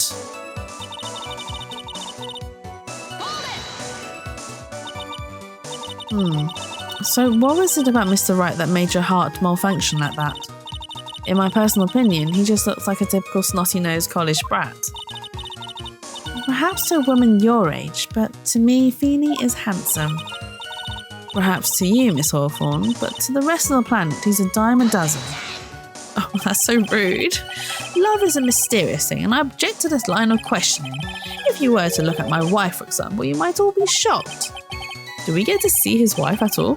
He's telling the truth. It was truly, truly shocking. Beautiful mushroom growing tall in the darkness. It comes from cow dung. That's the poem that best describes how I feel about my Feeney. So, Phoenix is a beautiful mushroom grown in cow poop.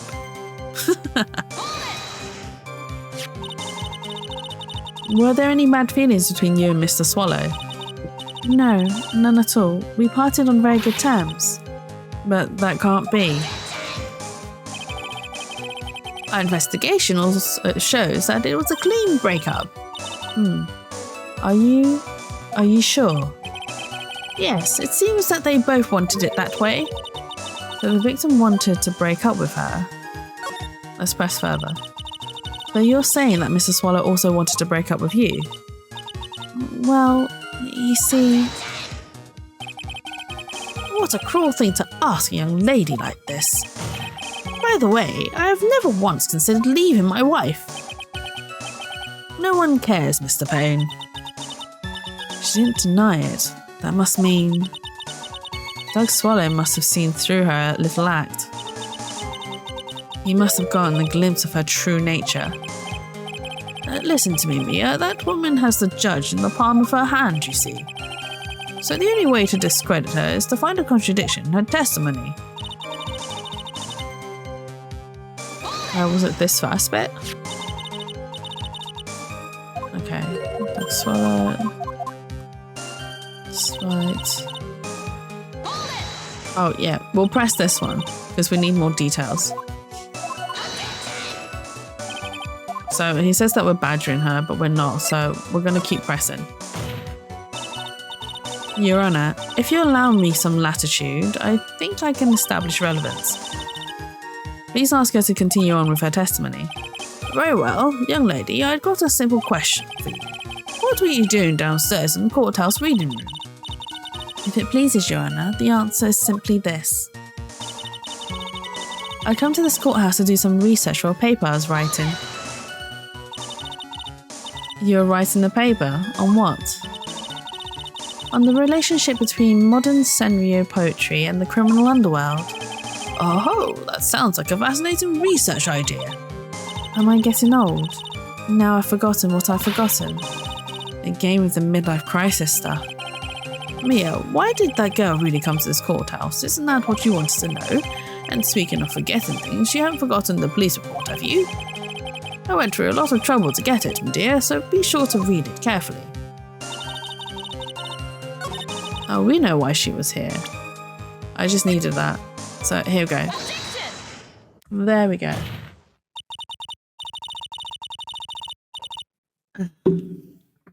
Miss Hawthorne, you weren't here because of a research paper, were you? Didn't you actually come here for a much more important reason?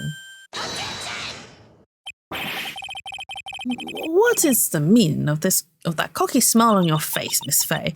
8 months ago, right here in this very courthouse, there was another tragedy. Another tragedy? Do you mean the incident in which an attorney was poisoned? The name of the suspect in that incident is listed here in this report, and that name is Dahlia Hawthorne. What? Dahlia Hawthorne? Yes, the sweetie pie of everyone's eye, Miss Dahlia Hawthorne. She was the prime suspect in the criminal case just 8 months ago. Oh, order! This is unbelievable. It's true then, the loveliest rose can be... Miss Fay, that's not fair. You can't slander my witness with an unrelated case. I, Winston Payne, will not allow it. Oh wait, he's called Winston Payne? I've been calling him Max Payne. Is that... Oh, Max Payne is his brother. Oh my god. So yeah, this prosecutor, Winston Payne, has a brother called Max Payne. Mr. Prosecutor, I believe I was speaking. Pardon me, go right ahead. It's true that about 8 months ago, the police expressed some interest in me. Expressed some interest, huh? Mr. Judge, sir, I know I'm under oath, so I'll tell you the absolute truth. I did not commit the crime that occurred during that incident 8 months ago. I see. Okay, I've tied the two crimes together. Now I've just got to stay on the offensive. Well done, Mia. Oh, you've really lit a fire in my heart and my buttocks. Why does he keep talking about his butt? Seriously? Mr. Grossberg, lighting a fire under your buttocks is not a good thing. It's literally lie, pants on fire. I can hardly tell which is more inflamed, my spirit or my hemorrhoids. Oh, Jesus.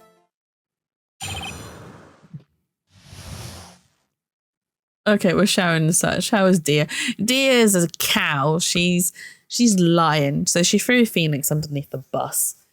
And now we're trying to prove that she is the murderer of another case. She murdered Mia's boyfriend. And we don't like that. She killed Mia's boyfriend. The poisoning. So now we're going to make her testify about the poisoning. I met the lawyer who was poisoned to discuss something in the cafeteria that day. I left my seat for just a moment and that's when it happened. From what I heard, it was a liquid poison that is lethal at just 2 teaspoons. It is! This is Dahlia, Phoenix's ex. Not only that, I heard it was a very special kind of poison. So you see, I'm innocent. I wouldn't even know where to get a poison like that. Oh, she's still trying to pretend to be innocent. So that's what happened here 8 months ago. However, as you've heard from the witness's testimony, she had nothing to do with it. I think the defence is just about out of tricks. I'm terribly sorry, Mr. Payne, but I'm afraid the defence has many more tricks up its sleeves today, and I'll be sure to show them to you before the end of this cross-examination. Why does the defence suddenly feel stronger? Aha, Mia, you're glowing with a true lawyer's aura, my dear. She looks so guilty to me. She really is guilty. I really don't like her. She is the character I do not like. That proud posture and self-confidence, absolutely smashing. Right, we're going to press her. Squeeze her. We're going to squeeze the answers out of her. What were you talking about with the defense attorney? Well, I'm sorry, but that's confidential. According to the report, you were being interviewed regarding another case. The lawyer that was killed. He said he wanted to talk about an incident I was caught up in when I was younger. Why don't you tell us all what that incident was? That has absolutely nothing at all to do with this case. Objection sustained. The defence's question is stricken from the record. You get involved in a lot of incidents, don't you, Miss Hawthorne? Well, I guess I was just born under a bad sign. Don't worry, Dolly, I'll protect you. You heard the man. Now that is true love, young lady. Oh, Feeny, please. Gag. Blech. Those two really are making me ill, albeit for decidedly different reasons. Don't worry, Mia, I feel you. Vomit, it's exactly true, me. Vomit. How long were you gone? I've already answered all these questions for the police, but if you must know, maybe 10 or 20 minutes? And where were you during that stretch of time? Using the toilet? What are you saying, Miss Faye? Toilet? My perfect little dolly doesn't poop. Phoenix, we don't just use the toilet to poop. Jesus Christ. My perfect little dolly doesn't poop. You heard a defendant, Miss Faye. Better luck next time. Oh, Feeny, please. The police have already looked into this whole matter. This line of question is nothing but a waste of the court's time. Objection sustained. Miss Hawthorne, please continue with your testimony. She looks like one of the characters that writers try to hype up so cool, but they are absolutely not cool. Yeah, definitely. Like, she's very pretty, and she's very prettily drawn, but she is, ugh, I do not like her. But I really do like her hairstyle. It's very cute. About how much liquid is 2 teaspoons? Well, let me see. My bottle of eye drops says it's 1.5 fluid ounce, which is equal to 3 teaspoons. So it's about 2/3 of that amount, huh? The poison was found in the lawyer's mug of coffee. It must have been after I left the table. Someone must have quietly slipped it in there.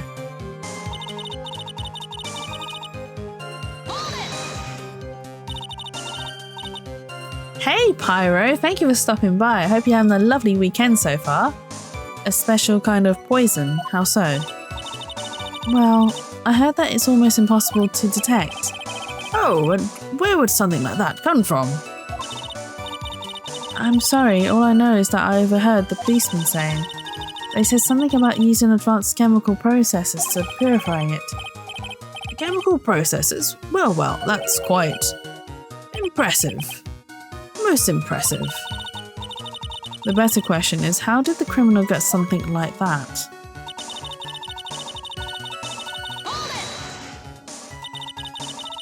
And that's the reason they didn't arrest you. Because no one could show how you could have gotten the poison. Woke up to car window smashed in, so somewhat could start the... Oh, I'm really sorry to hear that. Oh no. Is there anything else damaged, or did you have anything taken from your car? But yeah, no, I'm really sorry to hear that your car window got smashed in. That is really annoying. Like, what is that noise? Oh, it's the ice cream van. I thought it was the police. I was like, oh no, they're here to arrest me. No, it's just the ice cream van. But yeah, no, I'm really sorry to hear that. My mum's had her car window smashed in. Not once, but twice. So this was like years and years ago when you could get a bit of money or a bit of profit from selling like the car radios. So I already told her. I said, Mum, you need to detach the front bit. Otherwise someone will smash your car in and they will steal it. And then she was just like, no, it's fine. I've had it for years. No one will want this old damn thing, blah, blah, blah. What happens a week later? Someone smashes her car window in and steals the whole entire radio unit. And so she was like, oh, you were right. I should have like taken it out. I was like, well, I did tell you, Mum. Like, there are people, if they're desperate enough, they will do whatever they can to get a bit of money. It does not matter. Just passing a window, and the only thing I couldn't find was a roll of tape that maybe had... Oh, I'm so sorry. Like, this is the thing though, when people smash in your car window and there's nothing legitimately... I mean, they shouldn't be smashing it in anyway, but it's like, it's such a waste of time because they didn't even take anything of worth. And now you have to spend money to fix this. Not that they should be taking anything of worth. That's besides my point. But yeah, so my mum's car got smashed in the first time. And so what she did was she then put this I don't know how to explain. So she cut out this bit of cardboard and then wrapped it with fake wood tape. And then she put it in that gap because she was like, oh, it's a bit ugly, so I'll just shove it into that gap so it covers it. Lo and behold, the person, it probably was another person, or the same person who originally smashed the window the first time, probably came back again and saw that there was something in that gap, smashed the window again and realised, oh wait, there's no radio, it's just a bit of cardboard covered in wood tape. Tape that's like designed to look like wood. So they tore through the back into the boot where there was nothing but like car oil bottles, which isn't worth a lot of money at all. So they took that and a couple of bottles of washing up liquid. Yeah. So we had to get my mum's car fixed twice because of someone trying to steal the radio twice. Oh, they stole it the first time, not the second time. Which was quite annoying. And then my mum was just like, oh, for God's sakes, I'm done with this. I'll just leave it as an ugly hole just to stop them from like breaking into the car. But yeah, no, I do feel you. It's very annoying. It's a very big nuisance. And costs money to fix. And it's not cheap either. It's bloody expensive. I don't know if your insurance covers it. Does your insurance cover like smashed windows due to car theft? But here's another thing as well, like if you claim your insurance, your premium goes up. And so you end up having to pay more the next year. And not only that, it stays up for a very long time before it starts dropping down again because insurance companies are like, well, you made a claim. Doesn't matter what claim it is, even if it's not your fault, it's still a claim to them, irregardless.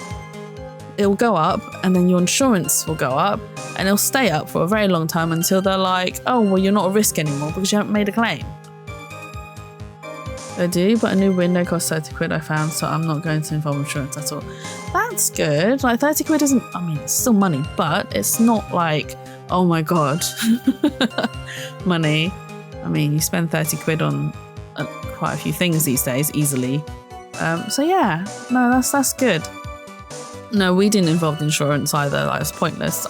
Like I said, with the whole premium going up if you make a claim, as small as it may be, it's just not worth it at the end of the day. Like, it's worth it to claim it for something big. Like, if something big happens, yes, make sure you do, and yes, your premium will still go up. But for little things like a ding or smash window, it's not really worth it.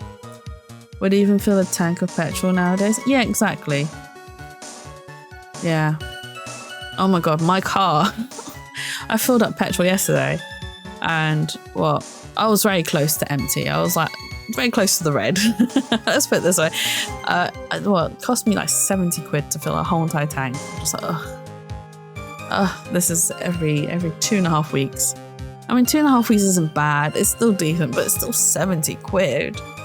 When I had a little 1 litre engine, so I've got a 1.4 engine now. When I had a little 1 litre engine, that only cost me like 20 quid to fill up? Once a week as well. This one, 2.5 weeks, 70 quid. And the 1 litre engine only cost me 20 quid to do the road tax as well. Insurance was high because when I first got it, I was quite young and I live in quite a busy like suburban area, and I have to park on the streets. I don't have private parking and nothing. So insurance is going to be high for me anyway. And it would have been, and I think it starts going down when you hit, they say when you hit 25, it starts going down. I'm not entirely sure about that. I mean, mine did go down significantly. So the first insurance I've ever bloody bought was like £1,000. I was like, oh my God. Oh my God. It's even worse when I've been driving for like, a good 10 years now. And when I get renewal quotes and they're like, we're charging you £1,000. So why are you charging me £1,000? I've been driving for like a decade now. I've been driving for that long. Why are you still charging me that much? I've made no claims. I've made no claims. How dare you? Anyway. But yes, I'm glad it's not too expensive to fix. It's still pricey, but it's something that's easily resolved. And I'm sorry it's happened. And I hope it hasn't caused you too much stress either. And I hope you're able to de-stress using the rest of the day. Because no one can show how you could have gotten the poison. I think that's a good enough reason, Madam Faye. She's right, and I think we've all had enough of Miss Faye's questions. So in essence, the main reason Miss Hawthorne was never arrested for this crime was because no one could show how she could have obtained the poison. And then all we have to do is find a way to establish how she could have gotten some, right? Great. Now just how did a lit student get a hold of poison of all things?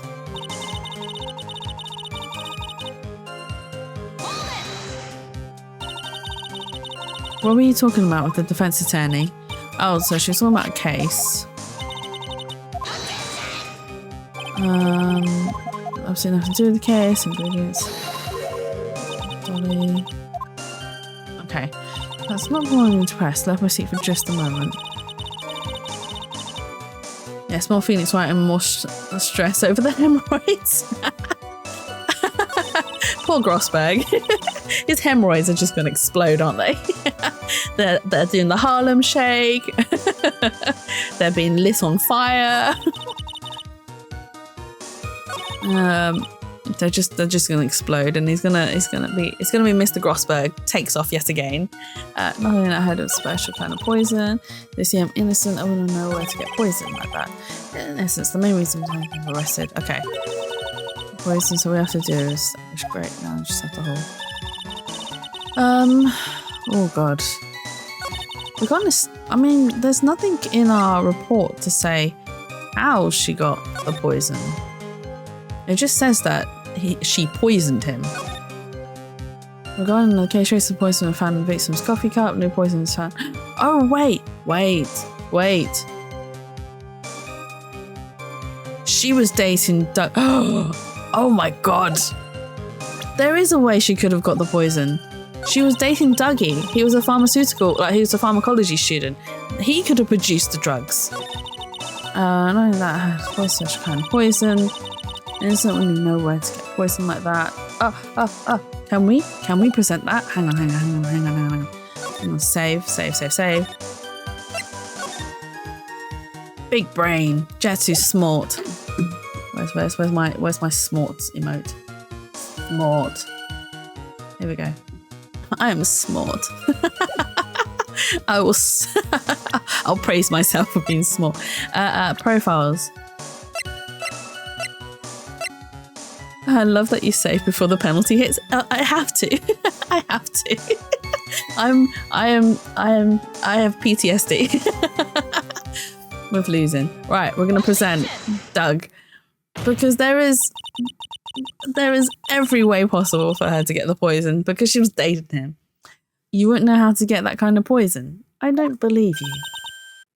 What? In fact, you had easy access to that kind of poison, didn't you? At your boyfriend's lab. Boyfriend? You mean the victim, Doug Swallow? That's right. Up until 8 months ago, Miss Hawthorne was dating Mr. Swallow. And if you'll recall, Mr. Swallow was a pharmacology student at Ivy University. Pharmacology? His laboratory contained highly advanced chemistry equipment. In fact, without such equipment, the culprit could never have obtained such a rare and special poison. We've got you there, Dahlia. Well, Miss Hawthorne, it seems she had access to such a poison after all. And then it was a matter of slipping it into the victim's coffee when he wasn't looking. The only person who could have done that was the one sitting at his very table, you. No! Sorry, yeah, very pathetic no. Order. Could it be? That's nothing but the basis. May I say something, Madam Faye? What is it, Miss Hawthorne? The amount of poison in the coffee was 2 teaspoons, correct? In order to carry that much liquid, you'd need some kind of container. Well, yes, that's true. I was searched immediately after the incident took place. Quite true. In fact, the entire courthouse was turned upside down. But they didn't find a suspicious container anywhere, did they? She's right. They even mentioned that in the report. Well, you could have easily gotten rid of something that small. Excuse me, madam, but this is a court of law. If you're saying I threw the poison container away, I think you need to show some kind of proof. Proof? And we have that proof. She got me good with that. Provide some evidence or I'll have to disallow this line of questioning, Miss Faye. Unless we can come up with some evidence, we're going to lose this lead. The police conducted a full body search of Dahlia and of the entire courthouse, and yet the container holding the poison disappeared right after the crime occurred. If you're going to accuse a young lady of committing the murder, then where is the container the poison was carried in? What happened to it? It was given to Phoenix. There we go.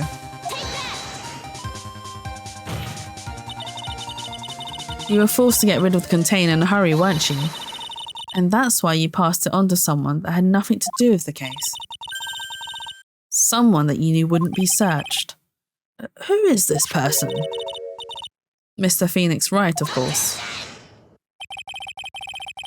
So the defendant was this witness's accomplice? Of course not. She gave the poison to him disguised as a present. What? But that's... That's a charming little necklace. It's this a little bottle. It's really quite cute. So what about it? What does it mean, Miss Faye? The day that the witness met and fell for Mr. Phoenix Wright was 8 months ago, August 27th, the very same day as the poison incident. Under the pretense of love, the witness gave my client a present. All for the purpose of hiding the one piece of evidence that would give her away. What? Are you saying there's a deadly poison in here? No, there's no longer any poison in that bottle. However, I'm certain if the crime lab were to analyse it, they would find a trace amount. No! Ha! Suck eggs, Dahlia. Sorry, I don't like her. She's annoying. Order in the court. Oh, Phoenix, stop protecting her. On behalf of Dolly, I object. Mr. Wright, control yourself.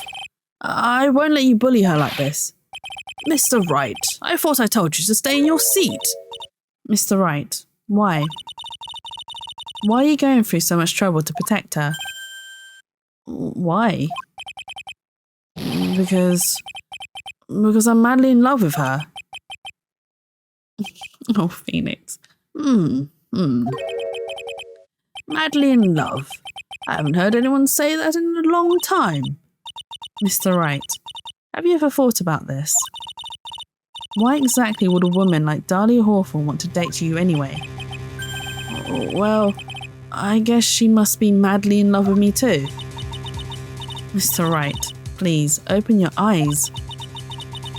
At this point in the trial, I think it should be obvious to everyone. The real reason that Dahlia Hawthorne is dating you is... Dahlia Hawthorne was not and is not madly in love with you. The only thing she's after is that bottle necklace you love to wear around your neck. My necklace? Back there in the waiting room, you said it yourself. Oh, she's asked for it back. Yeah, but she's so shy. Every time I see her, she always says the same thing to me. Please give it back now. What a strange girl, asking for a present back like that. For Dahlia Hawthorne, that necklace is irrefutable evidence of her crime. That's why she absolutely had to get it back. You're lying. But she never gave it back to her. And to make things worse for her, you insisted on showing it to everyone you met. That's why she... I don't believe you. No, that's a lie. Oh, he's crying again. We made him cry. Mia, you're right, the defendant. He's getting away. Bailiff, hurry, after him. He cried again, yeah. And he hit Maya. Oh, Mia even. Mia, are you all right? Yes, I think so. That boy, he went completely insane. Where's Mr. Wright? It looks like the bailiff caught him, so he should be back soon enough. Thank goodness. Oh no. Oh, he took the necklace. What is it? The bottle necklace. Miss Hawthorne's present. It's gone. What? That's terrible. Mr. Wright must have grabbed it when he slammed into me. Foolish boy. That's the only thing that could have saved him. What in blazes are we supposed to do now? Oh, Phoenix, what are you doing? We're trying to save you. Let us save you. Mr. Wright, this sort of behaviour is unprecedented in the history of this court. I'm sorry. I'm afraid that your apology is not enough. Mr. Wright. What did you do? What did you do with the bottle necklace? Forgive me. I'm sorry. It's okay. Just give back the necklace. I ate it. Oh my god, he ate it. Oh my god, what an idiot. You what? You ate it?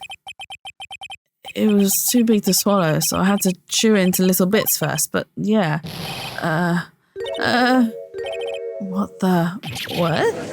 What is he doing now? He's crying again. He's crying again. Your Honor, you've got to stop the trial. Mr. Wright, are you feeling okay? Does your stomach hurt? He is so stupid. He is so stupid. He is so stupid. He really deserves this. This sound alert. Hang on. Where is it? What do you want, loser? Exactly. He deserves that. The loser. What do you want, loser? Oh my god. Mr. Wright. That bottle you swallowed might have had some poison left in it.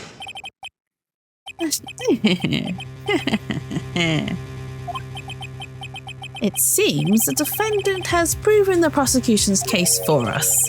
Clearly, that bottle did not contain a deadly poison. How can you be so sure? I think that's obvious. As you can see, the defendant is still very much alive. As for the poison, more like a fledgling defense attorney's overactive imagination. So it would seem. No, there must be some mistake. The bottle must not have had poison left in it. Either that or the poison must have lost its potency. There, it's all right, rookie. Trusting your client is the most noble thing a defense attorney can do, and it's heartwarming to see that you placed this much faith in Mr. Wright. Oh, dum-dum. But that's how it is for us on the prosecution's side too.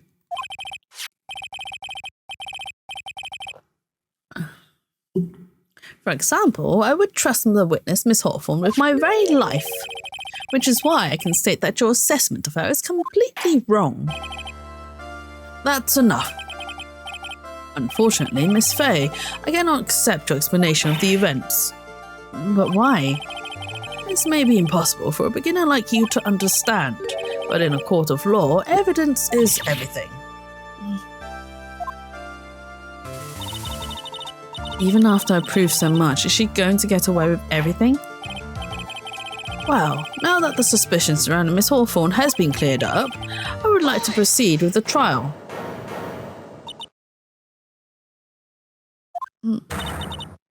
Mr. Wright. I'm sorry, Miss Fay. It totally slipped my mind. I'm really, really sorry. I know you believed in me, and I feel like I really let you down. Mr. Wright, what are you trying to say? There's something I forgot to tell you. What is it? That day, the day I met Doug Swallow.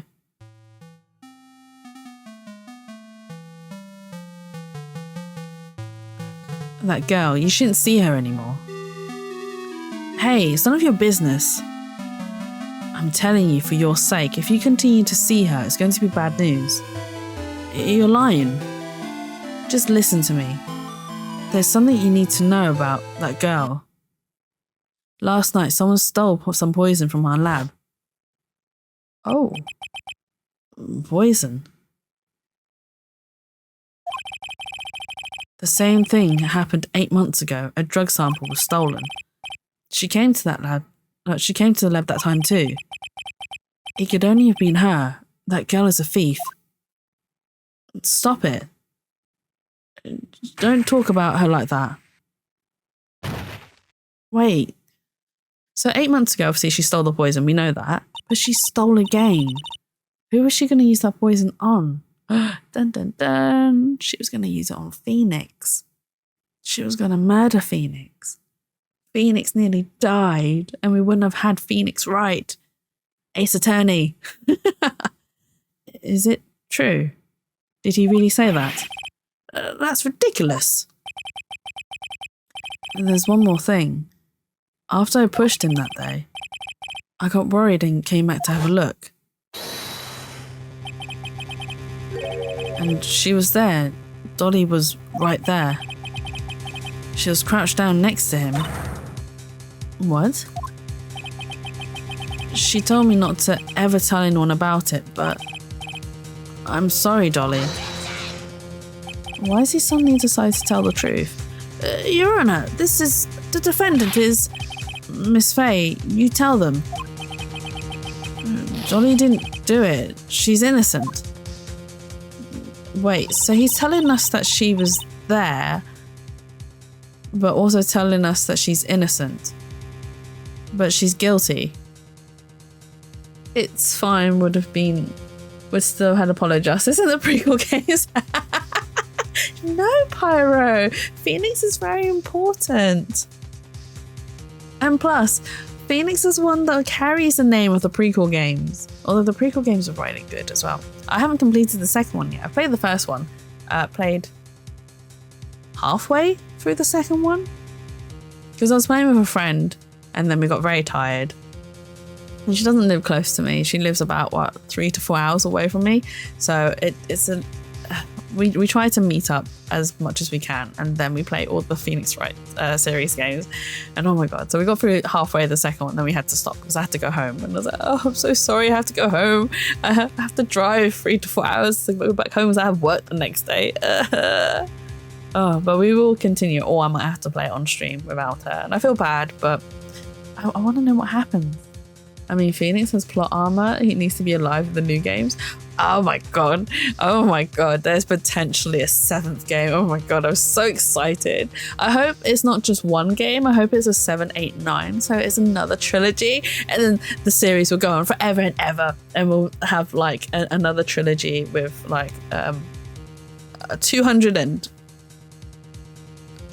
I can't divide it by 3. 300... 300... chapters. 300 chapters. So that'll be like 100 trilogies. I'll be more. No, wait, hang on. Is that 100? Yeah, 100 trilogies. My maths is terrible. I'm sorry. I want 100 trilogies. There's only 2 so far. We need 98 more. Oh my god, I feel. Just imagine though, 100 trilogies. That's got to be some really good game writing if you do manage to get like 100 trilogies and the story is still good. Somebody's a little obsessed with a certain series. Yes, I am, and I'm proud to admit it. I'm not even going to be like, no. I love this series. Oh, even if they have to bring back Dahlia after this episode, I don't care. They can bring her back. It's as annoying as it may be. They'll have to eventually, I think. So Dahlia stole poison 8 months ago too, huh? If you put that together with Mr. Wright's testimony, then there's only one possible conclusion. The defense believes that Miss Dahlia Hawthorne stole some poison the night before she killed Doug Swallow. The night before? Naturally, her motive for stealing it was to kill someone. Miss Faye. If you're so certain of your theory, then let me ask you this. Mia, this is your last chance. Think carefully. There's something that she desperately wanted to get back, therefore, Exactly who was Miss Dahlia Hawthorne planning to kill? She was planned to kill Phoenix. Poor Phoenix. There's only one person that was standing squarely in Miss Dahlia Hawthorne's way, and that person was Mr. Phoenix Wright. Me? Is he gonna cry again? That's preposterous. After all, it was Doug Swallow that was murdered. Well, it's true that that's how things worked out. But let's remember that Mr. Swallow died of electrocution and not poison. The person that Miss Hawthorne was planning to poison was in fact you, Phoenix Wright. There's no one else that it could be. But how can that be? I thought Mr. Wright and Miss Hawthorne were in love. Poor Mr. Wright. This must be killing him. Hang in there. I'll bring her to justice, I swear it. As I said before, the only thing Miss Hawthorne truly cared about was the one piece of evidence linking her to that incident 8 months ago. That's right, the bottle necklace. That's all she cared about. But even so, why would she go so far as to murder him? 8 months ago, just after the fall of that attorney in the basement cafeteria, Dahlia Hawthorne... Oh my god, Dahlia Hawthorne could think of only one thing: how to get rid of the bottle necklace as quickly as possible. No, it can't be. It was a pretty good move she made too. The evidence was missing for a long time. But there was just one big problem. Although she got him to hide the evidence, Mr. Wright refused to return it to her. To him, the tiny little bottle was a cherished treasure. He even showed it to everyone he met.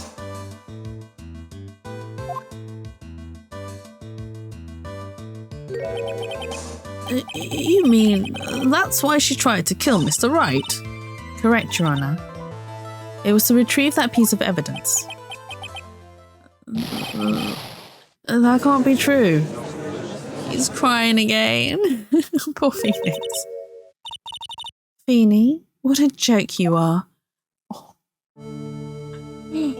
Oh my god, her true colours. Honestly, how can any woman ever count on you for anything? I even told you time and time again to keep your trap shut about me and that necklace. You disgust me. Miss Hawthorne. It appears that we're nearing the end of this trial. Fine, I can tell you. Fine, I can tell you plan on making me into a criminal no matter what I say. You are a criminal, Miss Hawthorne. We'll see about that. But first, where's your evidence? It seems your snivelling little crybaby of a client has eaten the bottle as a snack. Well, Hey, old man. Are you senile or something? Why didn't you say something instead of sitting there with that dumb look on your face? Miss Hawthorne, what's happened to you? Are you really that shocked? Or do you prefer me? Or do you prefer me this way, Mr. Judge? With absolutely no proof, you treat a voluntary witness like she's a mass murderer. Well, I have nothing more to say. I'll be heading home now if you don't mind. But we're not finished. Fine, then ask this nasty old hag to finish up already.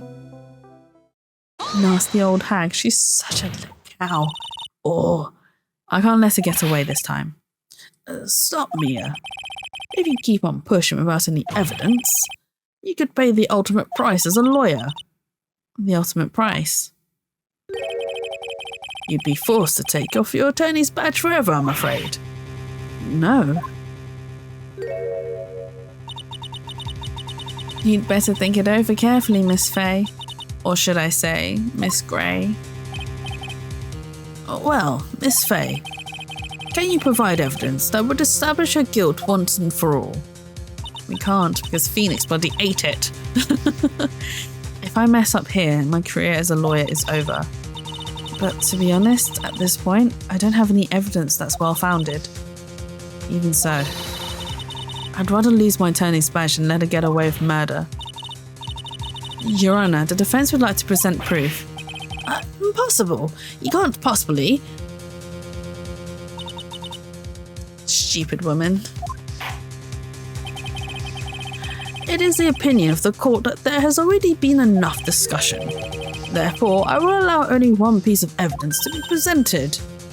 Just one. If you're unable to establish her guilt, then I'm afraid a very harsh verdict will immediately be handed down on Mr. Wright. I understand, Your Honor.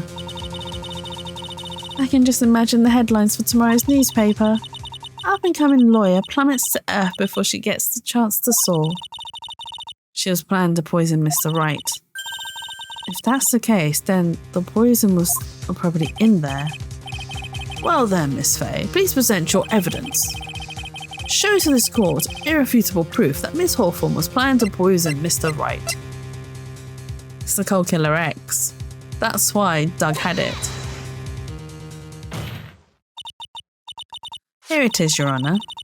The evidence that will prove her guilt once and for all. Cold Killer X, Phoenix Wright's beloved cold medicine. Does our rookie defense attorney have a bit of a cold? If I did, I still wouldn't take this cold medicine. After all, it's been poisoned. Oh, what? Remember what the defendant said in his testimony? But I lost my bottle of it around lunchtime on the day of the accident. I always eat with Dolly, just the two of us. She was the one who took his bottle of Cold Killer X. Then she poisoned it, knowing that Mr. Wright was going to take some. Now you're really grasping at straws. After all, it was the victim, Doug Swallow, that was holding the medicine. I'd like the court to recall the crime that happened here 8 months ago. Where did Miss Hawthorne hide the evidence? What are you talking about? 8 months ago, the poison was hidden in her bottle necklace, which she then gave to someone else for safekeeping. Someone she had accidentally run into in the reading room, my client, Mr. Phoenix Wright. Yes, that's right. She did the same thing this time as well. After shoving the victim, Mr. Phoenix Wright left the scene of the crime. That is when the murderer, Dahlia Hawthorne, appeared. With her, she was carrying the poisoned bottle of Cold Killer X. This, of course, was so she could carry out her plan to murder Mr. Wright. I believe she did testify that she was going to meet with the defendant. Yes, and she heard and saw everything that happened at the scene of the crime, including what the defendant and the victim were arguing about and the cut electrical cable. That's when she realised, I can't allow Doug Swallow to live. She used the severed electrical cable to silence him forever. Unfortunately for her, this is when the problem occurred. Mr. Wright, who she thought had left the scene, came back to check on the victim. And on top of that, because of the power outage, some students showed up as well. It's hardly any wonder that she was, as she put it, in a state of panic. Recall that she was carrying that bottle of poisoned cold medicine. She must have thought, what if they searched me like they did 8 months ago? 8 months ago? Yes, she disposed of the evidence exactly the same way as she did back then. She had someone else hold it, in this case, Doug Swallow. Dun dun dun! We have uncovered the truth. And this is why this woman is evil. Look at her, so smug. Oh, come on now, everyone. Surely you aren't fooled, are you? This stupid woman, she's nothing but a filthy, stinking liar. Right, Mr. Prosecutor? Yes, that's exactly right. It's just pure desperation. I wonder which one of us is the desperate one. So, Miss Hawthorne, this cold medicine, I wonder if you wouldn't mind taking some. Well, Mr. Wright ate that necklace of yours, right? Now it's your turn to prove your innocence. What do you say? If I'm just a filthy, stinking liar, then there's no need to worry. So come on, show us. I dare you to take some of this medicine right now. Mia Fey. Oh, do you think you've won? Well, do you, Mia Fey?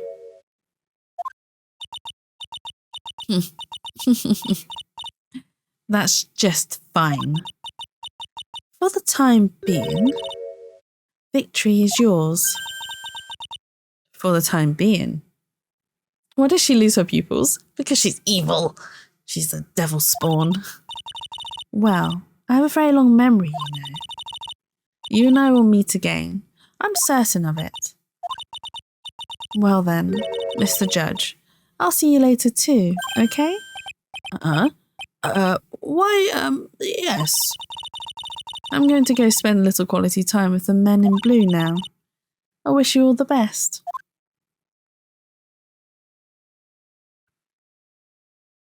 Is that her done? Phew. It's finally all over. I refuse to accept this. The defense hasn't shown a scrap of evidence to support their outrageous claim. But even so, your witness seems to have accepted it. I don't care, I'm Winston Payne. And I don't believe one word that this rookie lawyer has said. Well then, Mr. Payne, let me ask you this. Yes. Would you care to try this cold medicine? What? Mia's just trying to poison everyone in court. She's trying to poison Dahlia, now she's trying to poison Payne. She knows full well. She's like, I dare you. Prove me wrong. Take this medicine. Be murdered. Just a little earlier, I could have sworn you said... There. It's all right, Ricky. For example, I would trust the witness, Miss Hawthorne, with my very life. So, if she's so trustworthy, then I'm sure there couldn't possibly be any poison in here, right? You see, yes. And here comes the backpedal. Come on now, rookie killer. Show this rookie how it's done. How much trust do you really have for this woman? Are you willing to bet your life? My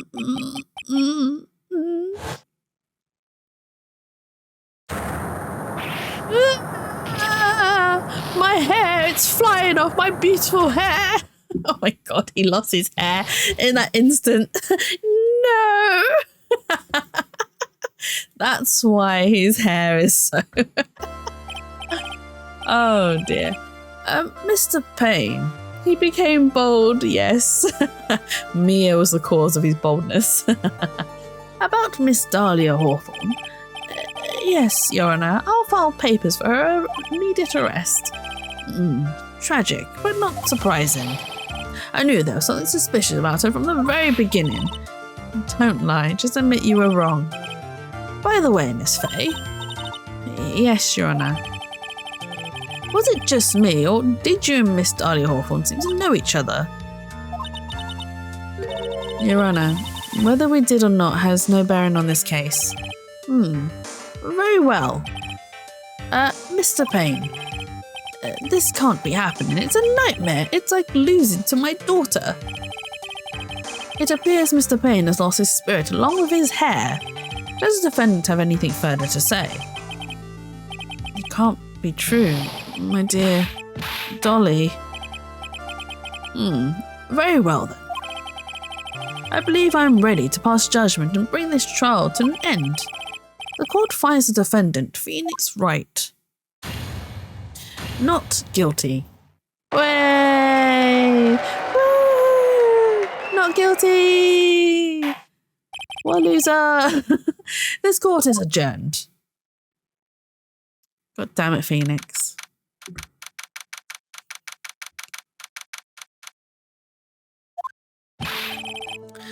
Mia, you are wonderful in there.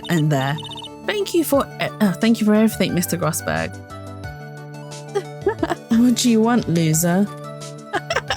The most amazing applause ever. Woo! Thank you for everything, Mr. Grossberg. During the verdict, I thought my hemorrhoids were going to explode like Mount Vesuvius. Seriously? We did say that his hemorrhoids were going to explode. He just had to compare it to Mount Vesuvius. Mr. Grossberg, do you maybe think you could stop talking about them? That's rather rude. Anyway, this case really made me think. What does it really mean to have a relationship of mutual trust with the client? Perhaps it is we veteran lawyers who have lost sight of this. Oh, Mr. Wright, congratulations. Thanks. I was thinking. Go on. The dolly that I saw up there on the witness stand, I don't think that was really her. What? Yeah, the dolly I know could never have said those kinds of terrible things. Maybe she was like, I don't know, a fake or something. Boy, this poor kid still hasn't got a clue. You need to forget about her, Mr. Wright, for your own sake. Yeah, you're right. That's probably for the best. Also, you need to relax a bit more. Try to grow up a little. But out of all my friends, everyone says I'm the most grown up. Eek, what kind of company does this guy keep? It's Larry Butts, isn't it? Of course he's more grown up compared to Larry Butts, Jesus. Right now, I'm studying to become a lawyer myself. That's what you keep saying. But I thought you were in the art department. Well, yeah, I am. Larry Butts. Yeah, Larry Butts. Where it smells, there's always the butts. Or where there's a smell, there's always the butts. Or where it stinks, there's always a butt. I can't remember the saying. But there's a friend that I desperately want to help. And if I hurry, then I should still be able to save him in time. I see. Say, Miss Faye, a lawyer is someone who can help people when they're in trouble, right? Mr. Wright, I'm still new at this myself, but I think that's exactly what a lawyer is. Okay, I'm going to do it. I'll study my butt off. I'll become a lawyer for sure. I hope we see each other again someday. Oh, I didn't read the last bit. Whoops.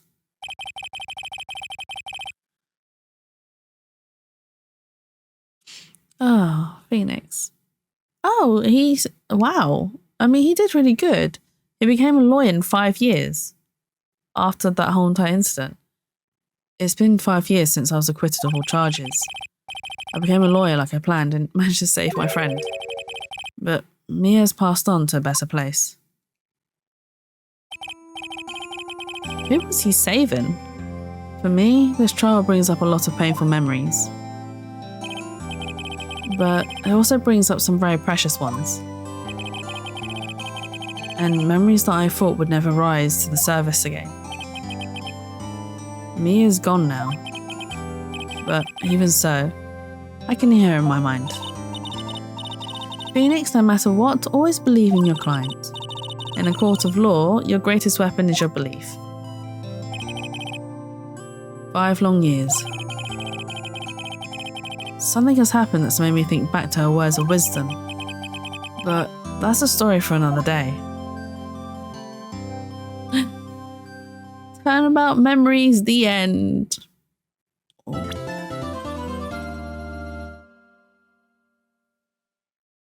So this was the opening trial from the series? Yes, it is!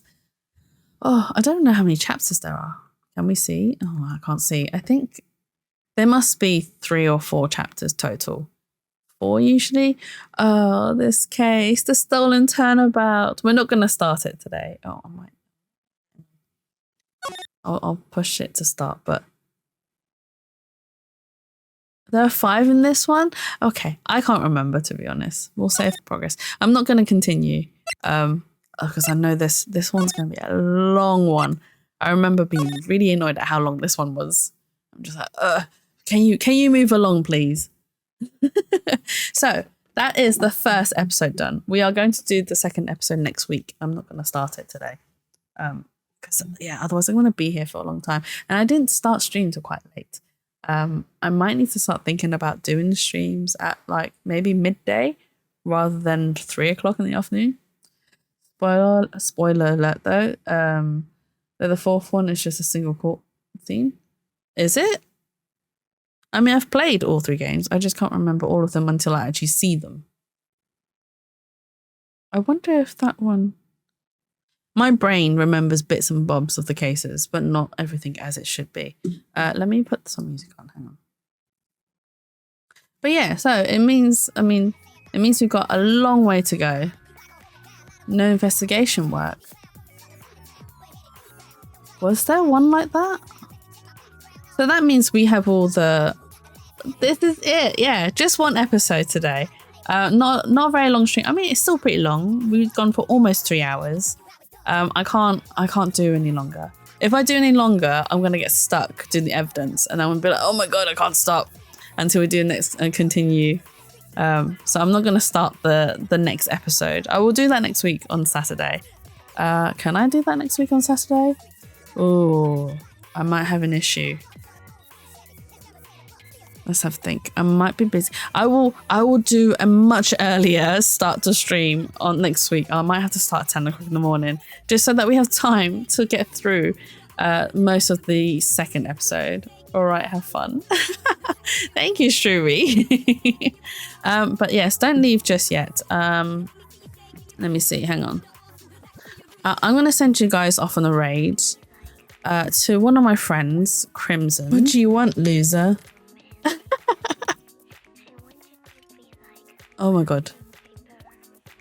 Oh wait, hang on, I can hear myself, that's why.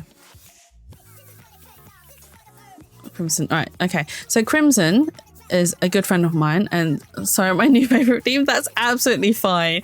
If there are any more like quotes that you've heard me say that has been clipped, please let me know and I will turn them into sound redeems. Obviously you guys clearly like hearing me insult myself. But yes, I'm going to send you guys off to Crimson Star. She is currently doing a charity stream, a 24-hour charity stream. So please go go give her some love and some support. If you are subbed, please use this raid message. If you are not subbed, please use this one. Oh, it's a lot of things. But I will be back on Tuesday. I don't know what I'm playing yet. I will decide that on Monday night, and then you'll find out on Tuesday morning or Tuesday evening. Anyway, bye bye for now. You guys have been amazing, and I hope you enjoy the rest of your day.